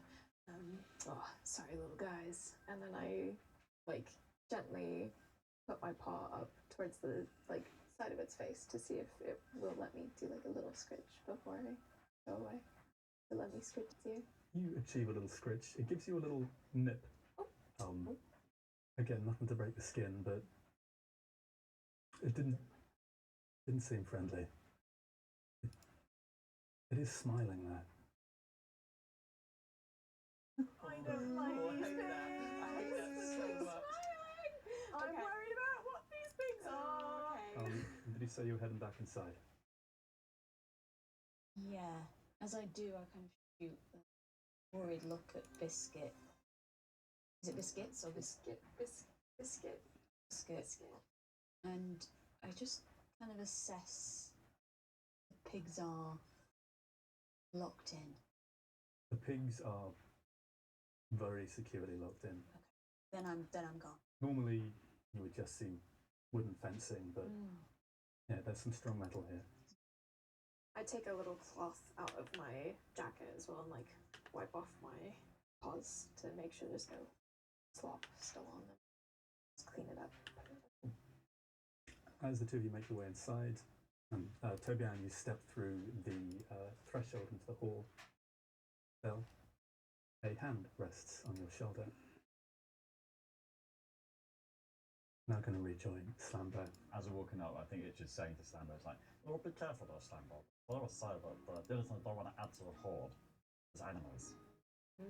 That is true. It's not worth keeping them. Not worth it." But he was horrible to you. It's cool. Yeah, it's kind of. Oh, she, by the way. Oh, shit. Oh. I'm not sure if I said that out loud. No, I don't think so. No. Cool. He was horrible to you. Well, can't be having that. What did she do? Just made me feel small. No one should ever make you feel small, ick. Come with me. Yeah, you purposely make your way down the side of the table. You can make out this broad figure chowing down on a long leg of meat, taking gulps from a flagon of ale. You're about 2 bodies away from them when a slim man, small half-moon glasses, steps in front of you. What are you doing, brother? I'm just going to have a quick conversation with somebody I. It's good to see you. Sir, if you would be so kind, I believe there is a problem with your horse. Would you join me outside? All right, Ick, I'll be right back. We'll deal with this mean woman in just a second. Oh, Thank you, sir. Follow me. And he takes you out a smaller side exit, out of the courtyard. Lever, you're back in the main building. I'm back. I guess I'm watching you leave. I'm happy to be going in the other direction. My kindness knows no bounds, apart from Santa. Yeah, he might grow on me. And I see Ichard in the room, and I'm gonna feel just the relief of somebody I know. I'm gonna go, Ichard, is that you over there, Ichard? Hello there, small. The second you step inside and speak, someone's head turns at the corner of the table, clocks you. Lever! Lever's here! And the entire table just erupts in, Lever! And everybody cheers, they all raise their glasses to you. There's whoops and a round of applause, and you just find this group of people start to immediately get up off their chairs and surround you. People shaking hands, pat you on the back. I'm going to do some file very structure. polite nods and really genuinely big smiles. I'm really glad that these people have heard my name and that they love Lever all over. I love it. And it makes me incredibly happy. But right now I just want to be with Ichard and just have a conversation between 2 people. So I'm kind of, clasping their hands and saying how lovely it is to be there. And I need to go and have a word with my friend if that's okay. I need to talk to him about. But I'll be around. And maybe we can have a drink later. Talk about adventures. What do you think? Give me a charisma check. Okay. What's my charisma? My charisma is +1. Ooh. Is it 20? 21. It's the wings. 21. Is that a natural 20? charismatic. These people seem like they do anything for you in a second you say you want to speak to a friend. Bye, beautiful. Ways. Again, it makes me feel just like really, really warm inside. It just makes me feel wonderful. I'm gonna go and get a drink. Richard. I think Itchard is, while you've walked off, because you've been like accosted, Slambo's been taken away, and Itchard's probably just mulling over what Slambo's like. Shouldn't let anyone make you feel small. Shouldn't let anyone make you feel small. Okay. And Itchard's going to take out some bits from his pack, and I'm going to use magical tinkering, and I want to construct a little device that just emits a really horrible smell. Is there anything you need to roll for magical tinkering? No, I can just use it as an action, but then I want to go and try and hide it in the scary person's belongings. Go on. Fart bomb. What's the... Are you doing... maybe I'm just going to slide it under their chair as I walk past. I'll just... Yeah, describe the object to me then. I think it's just like a tiny little... It's just a little tiny little box that just emits this like faint whiff of smoke. It could easily be mistaken for just any old scrap of metal. I want it to Itchard is making it purposefully so it's unnoticeable, apart from the palm it puts off. Yeah, this person's very focused on their food and their drink. You can make your way behind them. You'll need to make a sleight of hand roll. Okay. Ooh, that is a 13. 13. Okay, where are you hiding it? I'm literally just going to be like, as I walk along behind their chair, it's just going to go, just like wing it under their chair from where he is. How long does it take to go off? I think it will be on like a 2-second timer, and then it's just going to scuttle as fast as it can. Okay. Rolls under the chair. Now, you find yourself looking at for an elf, average height, short cropped, platinum blonde hair, these coral blue eyes, they're very nicely polished, kind of bits of plate armor, not a full set, but heavy stuff around the shoulder, heavy stuff around the heart. The sound of cheering and burping and the occasional fight is coming from the hall as Tabia opens the door and it closes. Behold the champions of civilization, eh? Yes. Do I know you? No. But I've assumed from your bow, from the way you were with those pigs, it's good to see another ranger. Oh. Likewise. You get it, you and I. Yeah. You know real savagery when you see it. Yes. You're new at this, aren't you? Talking.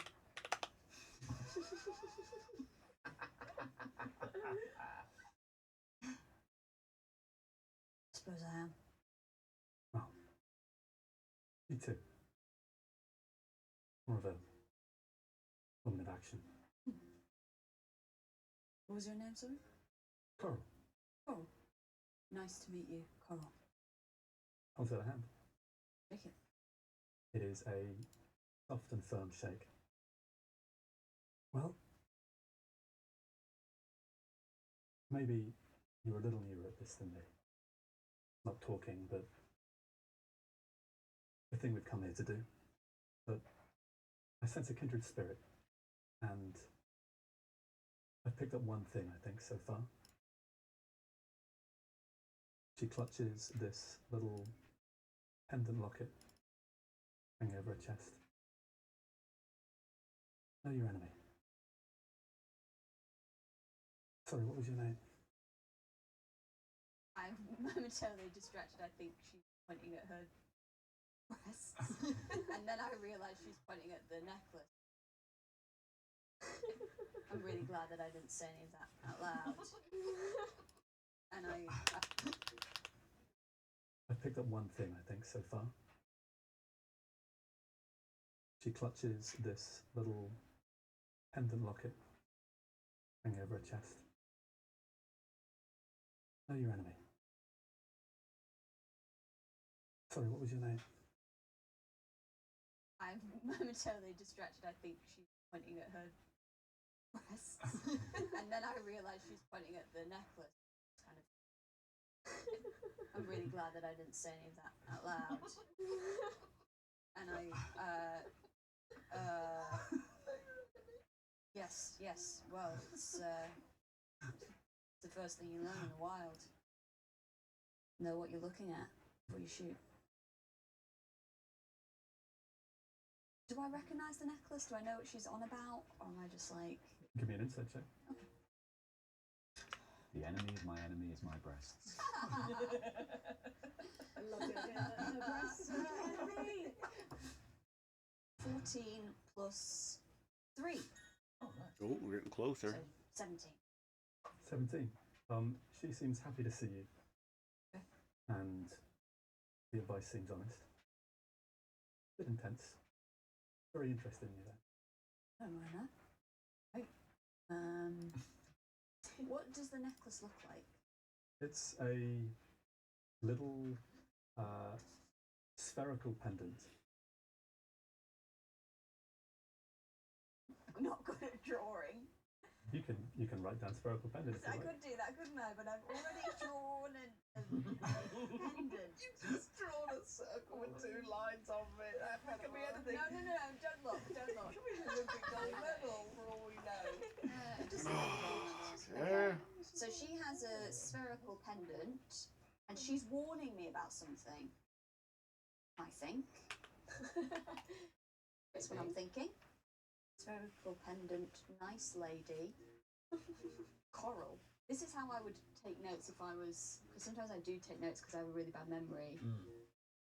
When I meet people in real life, I'll send a WhatsApp message to myself, and this is probably what I would have sent to myself had I actually just...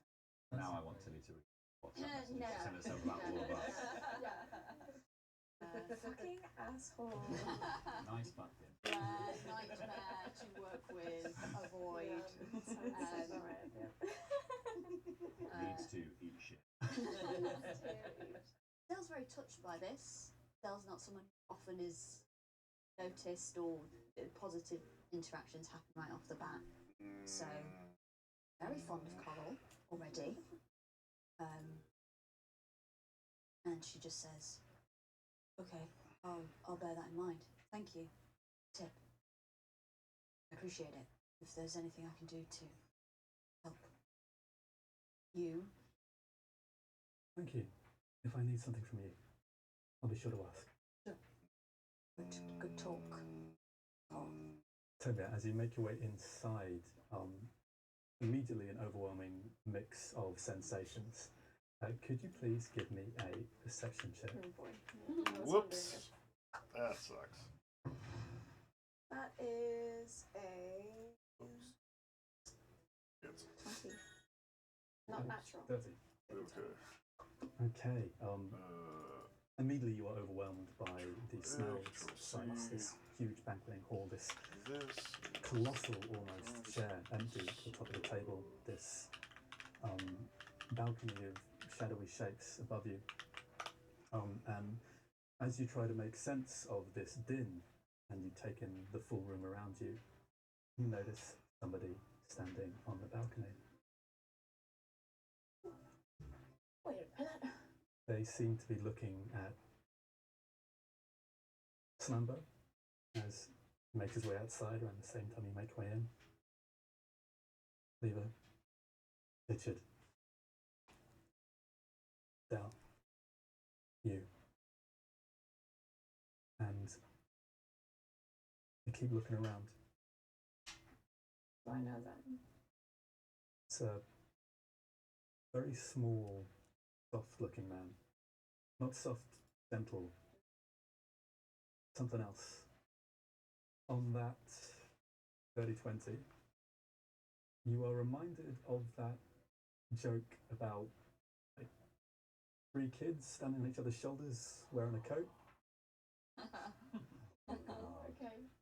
And just standing on the balcony, looking around. Alright. I'm gonna start making my way towards that person. I'm very curious what's going on there. Curious cat. I'm sure that'll work out just fine. Let's go to Slambo now, who's leaving at the same time as you're coming in. Yes, as I was saying, the problem is with your horse. It's not as soon as the door is closed. Brother, what are you doing? What do you mean? What's the problem? You see me wearing them. No, oh, yes, these robes, yes, no, big problem. Yes, as I was saying, the problem is with your horse. It's not as soon as the door is closed. Brother, what are you doing? What do you mean? What's the problem? You see me wearing them. No, oh, yes, these robes, yes, no, big problem. Went and brought my stuff to go and get washed, and everything else just came out 3 sizes too small. Now this is all I got. A nightmare, but hopefully there's nobody notices the robes, but I think it'll be fine. Right. Give me a deception check. Fucking hell. Are you in a cult? No need to know who we're Jeez, from. Slambo. That's a 2. What's your deception modifier? Is it plus 18? It's only plus 2, so it's a 4. Pull your hood back. All right.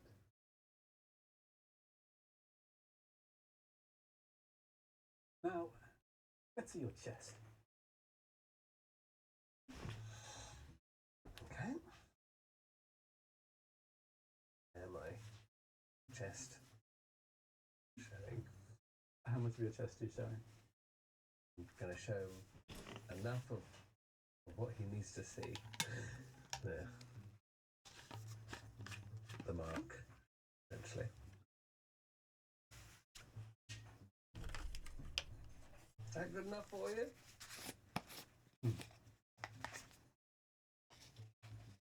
Cover yourself up.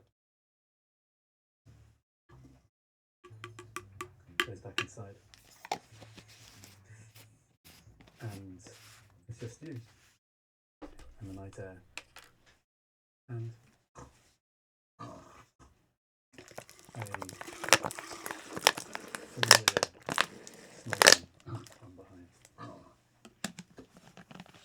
Itchy. Yes. Itchy, I think Itchy will have tried to, he'll have winged the thing, and then he'll just have run back to sidle up to next to Lever. Hello, Lever. Hello, Richard. Then, like 2 seconds, right? Yeah. Immediately there is this sort of puff of, I've done her the whole time. a puff of barely visible miasma just starts to burst out from underneath the seat. As they're sort of chewing down this big animal leg.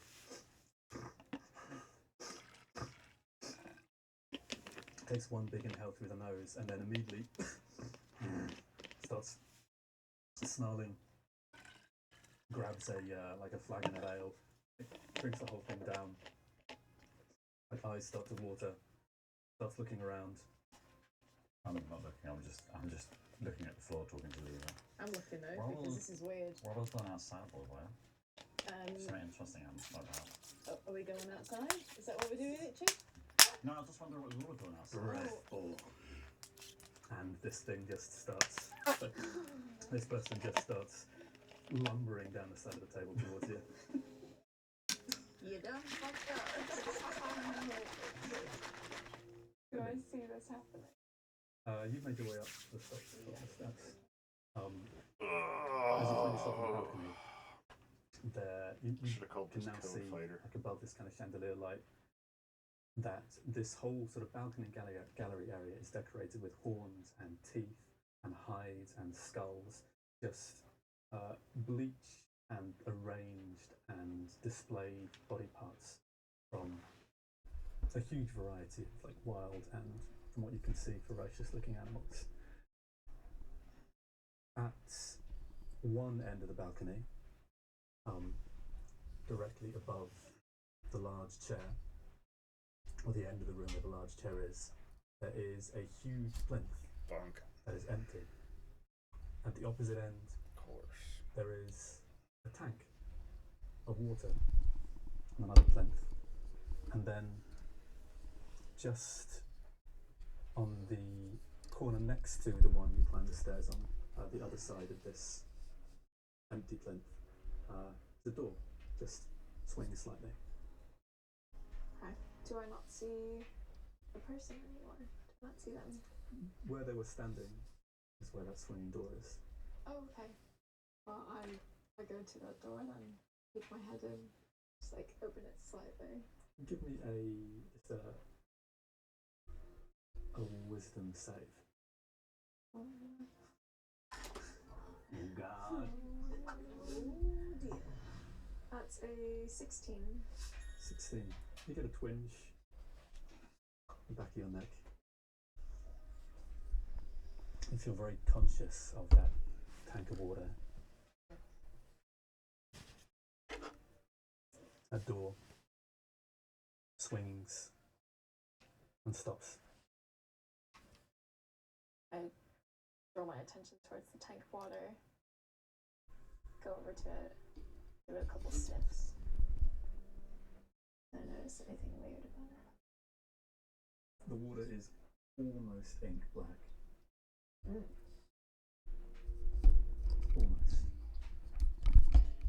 I look into it. It's just ink black. Can I see any reflection in it? You can see your own. I really want to like dip the finger in, but I don't think that's a good idea.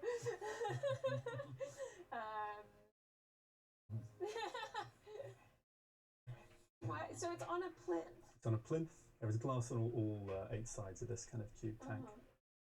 I have to do a wisdom saving throw. I know. Just to go in the room. Oh my god! It's probably being. Yeah. Wash off that Bathing it. pig slop. Oh yeah. Do whatever you want. That's it. No, I Consecrate just the sacred water sniff with a it. pig slop. That's all I'm gonna do. I'm not gonna taste it. I'm not gonna do it. I'm sniffing it. Yeah, I'm smelling it. You don't need to roll for this. Yeah. You just smell. That's salt water. Oh. Oh, I'm glad I put my hand in it. Oh. I really like recoil a bit and a moment. And then I turn away from it and look out over.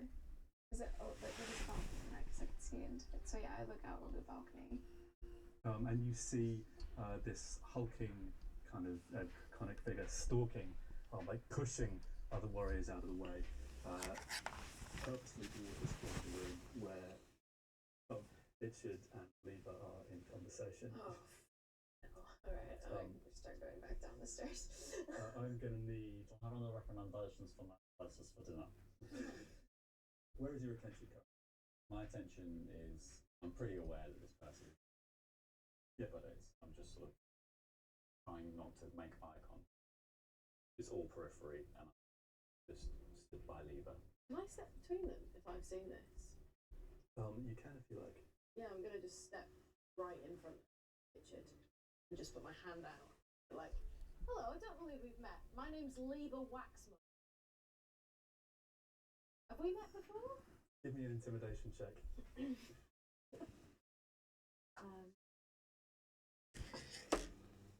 16. Some of the fire seems to go out of Nina.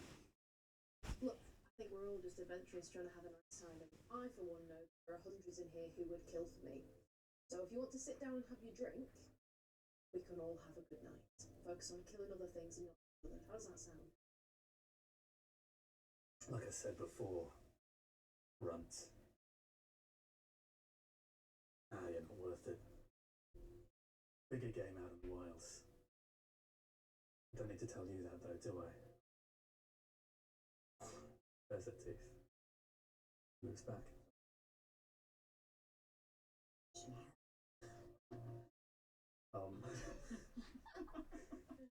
The side door is still swinging closed. as you hear the sound of snorting behind you.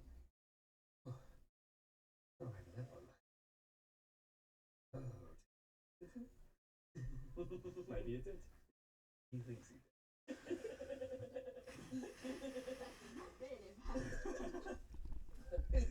That was almost fumbled. But at the sounds of pigs moinking, he's kind of very swiftly. Okay, you enter this hall just in time to see this heavy, looking figure stalking away, clearly in a bad mood, from Lever and Itchy in the corner. Bell and Fabian made their way back in from outside and from the back above, and find your place. Find yourselves in the same place again, just as you are all reunited. The huge doors which you entered the hall from the first time swing open, and instantly this entire raucous room falls into. Stepping inside a maybe 7 foot tall, slim but strong looking, statuesque person. They have alabaster white skin, these glorious, beautifully detailed white leather and gold filigree clothes. They seem too delicate to be a suit of armor almost, but thick and padded. Features that are somehow striking and forgettable at the same time, but their presence widens the whole hall. Everyone turns to look at them. I see that everyone is here.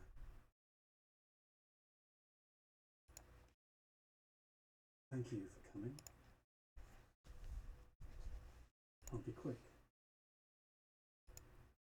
I've invested a lot of money over the years in the town of Border. That town was razed to the ground by the things that lurk in that forest. We have lost ground. The wild. We have lost ground. The beasts. If we are to regain that ground, we need to kill them before they kill us.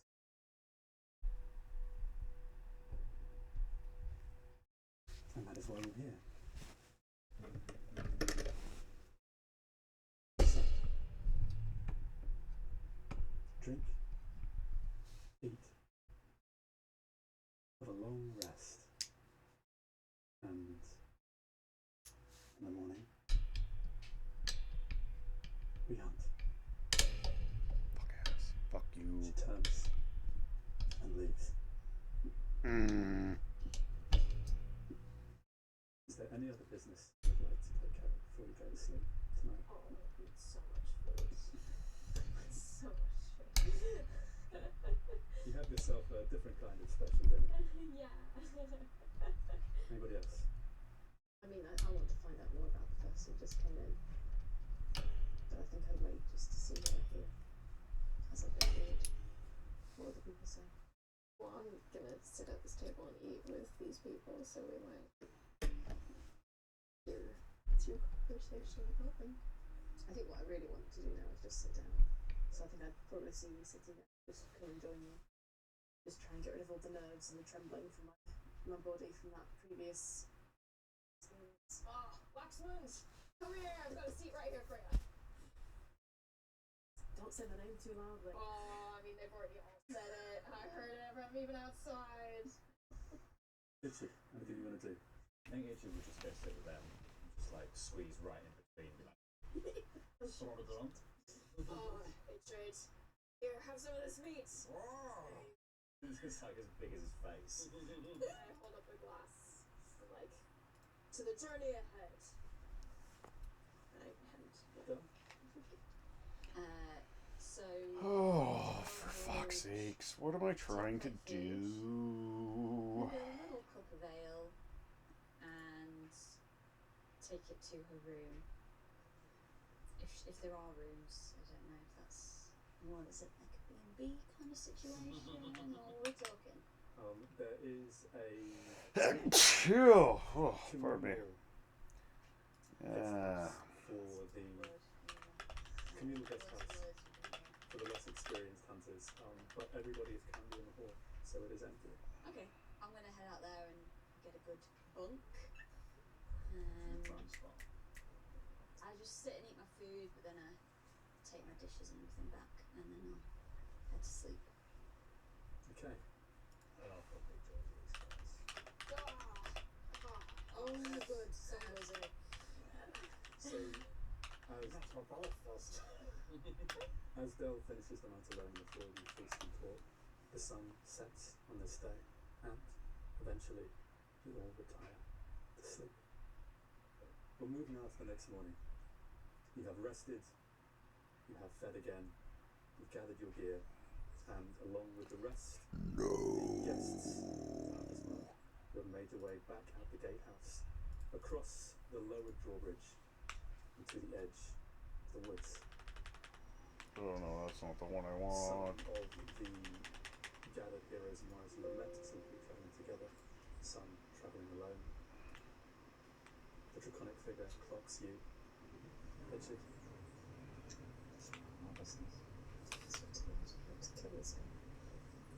Coral gives you a wink.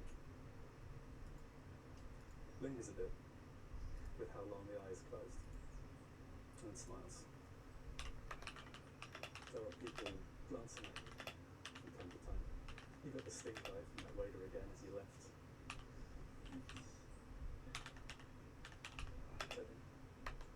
The forest is not a safe place for horses, so this is your moment to say goodbye to Biscuit for now. I go over to Biscuit and like give him a little zhoosh and go to chin, and then I hold like right under his chin, and I put my forehead against his forehead and I say, "I'll be back, my old friend. See you soon." Give him a little pat. Just look and not easily, and then settle back at the stable.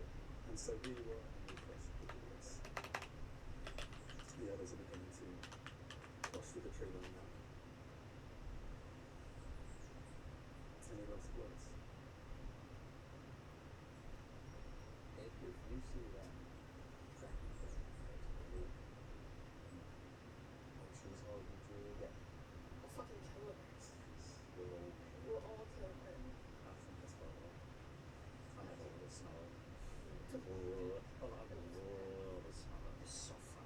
So fun. It's been throwing that laugh about it. Oh my god, guys. It was far fun.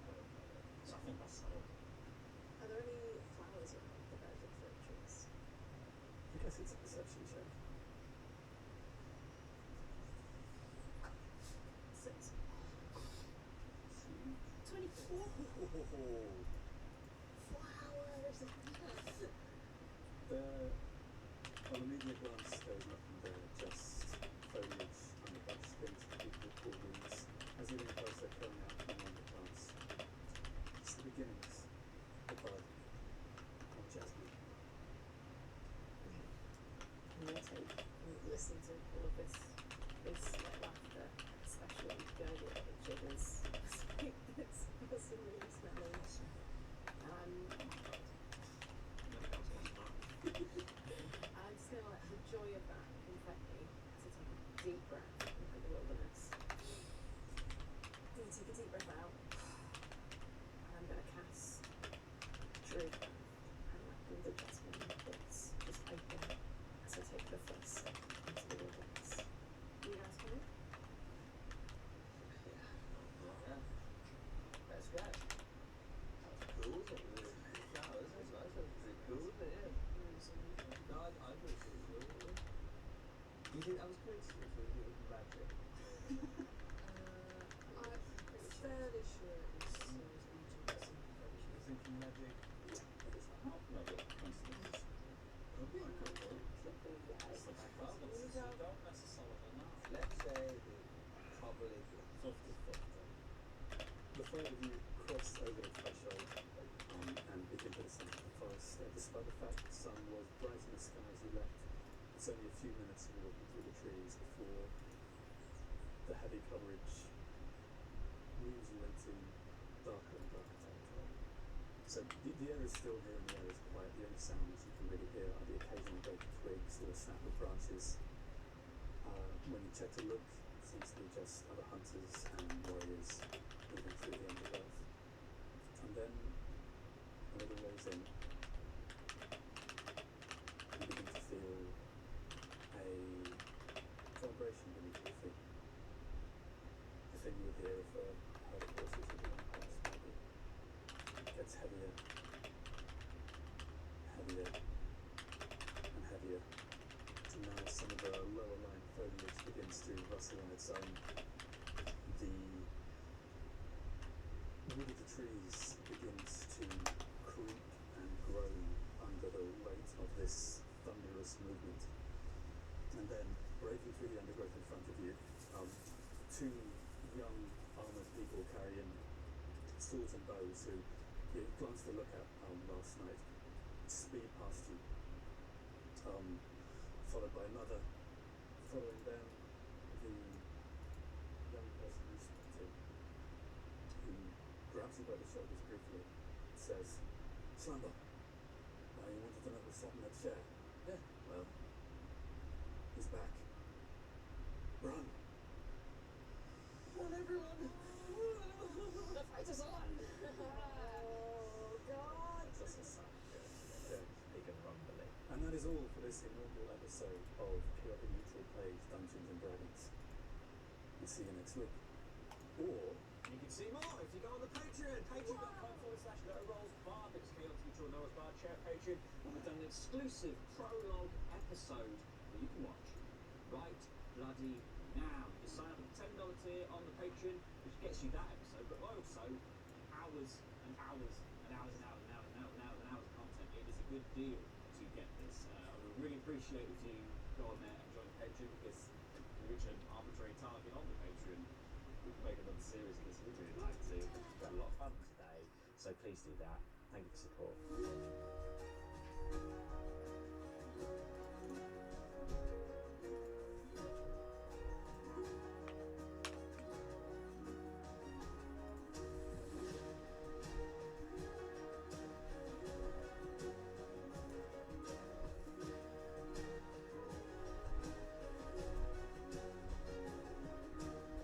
dusk.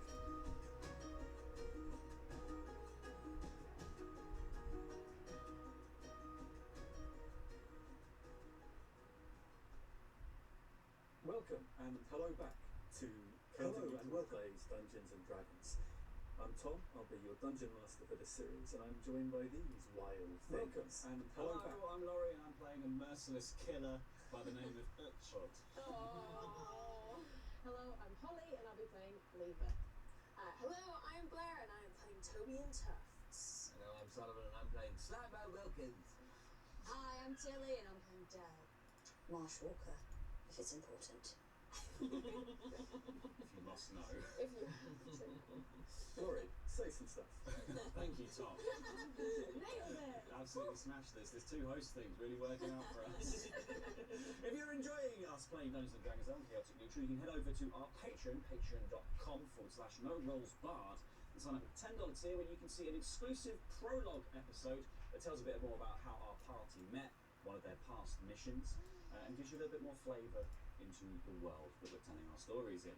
You can also go and check out the Patreon of the Reclusive Cartographer, who has provided all of the maps that we'll be using for our battles, which you may well see in this episode today, considering what happened at the end of last episode. I feel like we're staring down the barrel of a fight.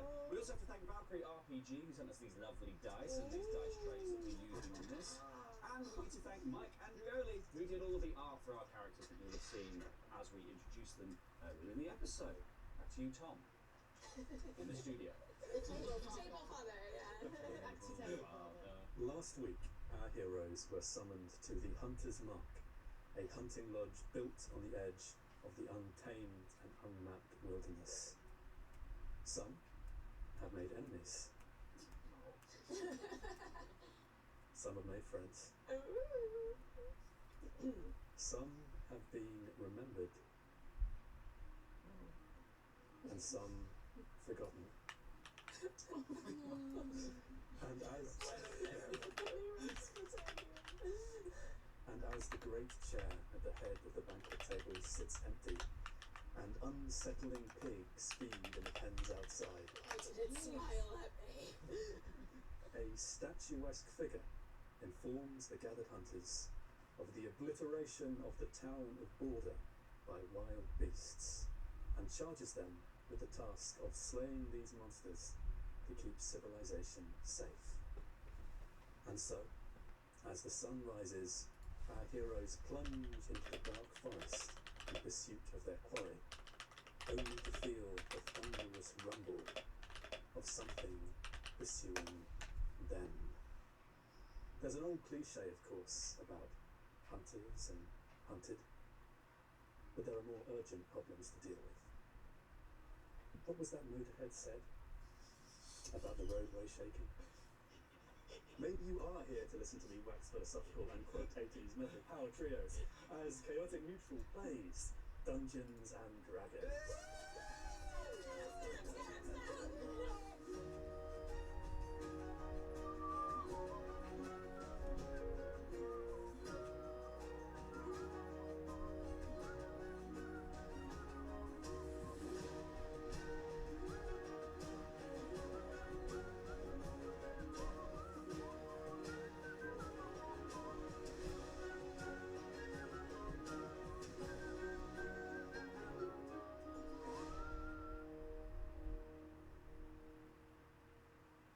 We're going to travel back about 8 hours to the previous night as the drinking and fighting and celebrating begins to die down in the great banqueting hall of the Hunter's Mark. And 4 of our heroes make their way outside the main hall towards the guest house. As the 4 of you travel to the guest house, you see, standing a little further down the courtyard, the statuesque alabaster-skinned figure who gave you your mission and S.i.R, talking to a shorter, handsome-looking man, fine features, scruffy hair, who you recognise as Dev Nanak, man who approached you first a year ago. Their tones are hushed. They're only half lit by one of the fires burning from the watchtower. I think he's finished one drink, so he's pretty pissed. So he's barreling around. Hello, I'm Richard, Master Richard. Dev immediately He's met Dev already, but he's to the other guy. Dev immediately turns to almost intercept Richard. Richard? Dev, nice to see you.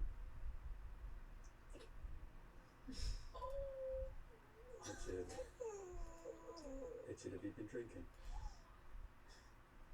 Yeah, a little bit.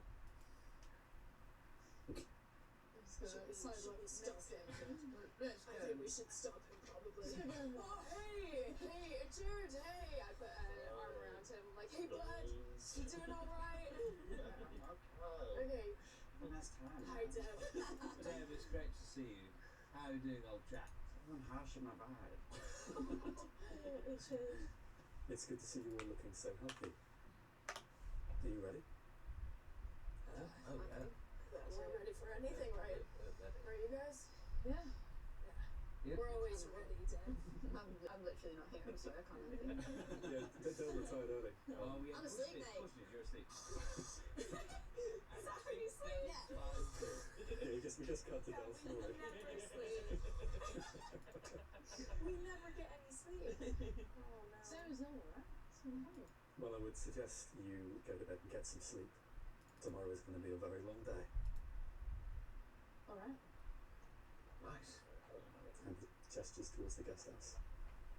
What's the person with alabaster skin doing? Nothing. Just standing there watching you all. Quickly, before I go to bed, nice to meet you, old chap. What's your name?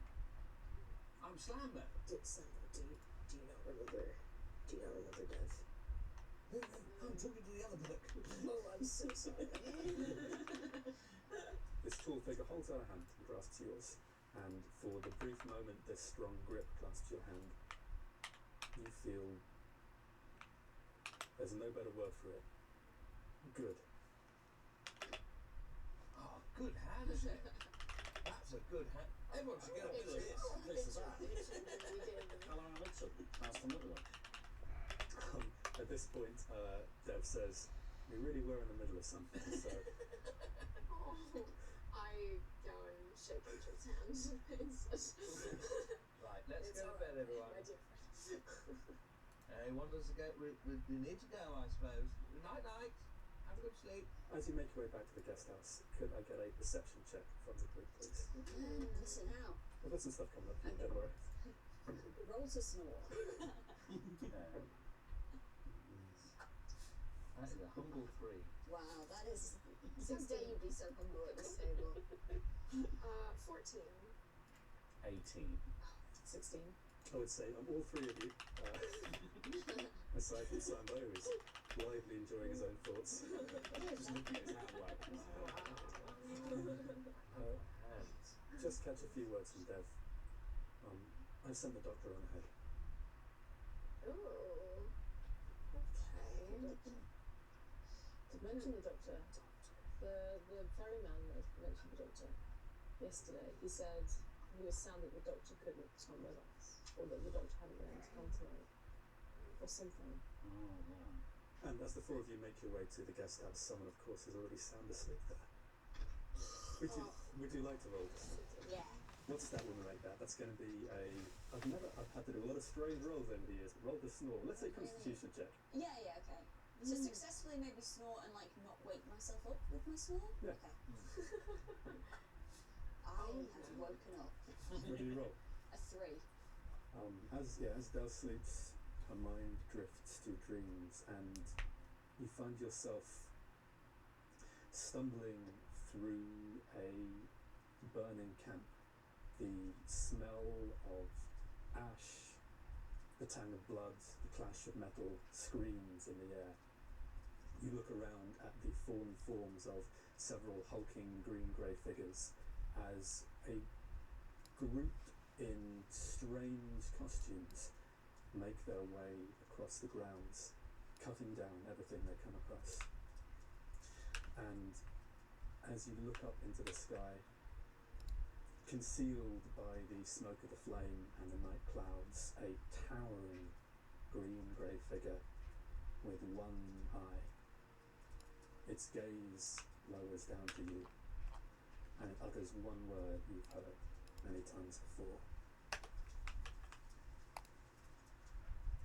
Run. Run! Eric shouts at you. He's returned! Lets go of your shoulders and speeds off into the forest. Oh, so we're back in the future. Yeah. Oh god. It's your kid! It's your kid, Slambo! It's your kid! Bloody hell, chaps! We've got a real rotter on our hands, I think. Are we all together? You are all together, everybody roll initiative. But before you do, this is our first combat encounter in the series, and as we go through it, I'm going to explain the rules of combat kind of as they come up. Combat is the crunchiest part of D&D, with turn order, movement speeds, range, areas of effect. It's D&D showing its wargaming roots, and that can be a little intimidating or off-putting for people thinking of taking a stab at things. So, It's easy. You can do it too. Try this at home, kids. Stab, stab, stab. Don't do that at home. Kill your friend. Leave your siblings alone. Sorry, Table Fan. Table Father is bad. if you do kill your friends in D&D, they'll be alive by the time the game is over. Ah, phew.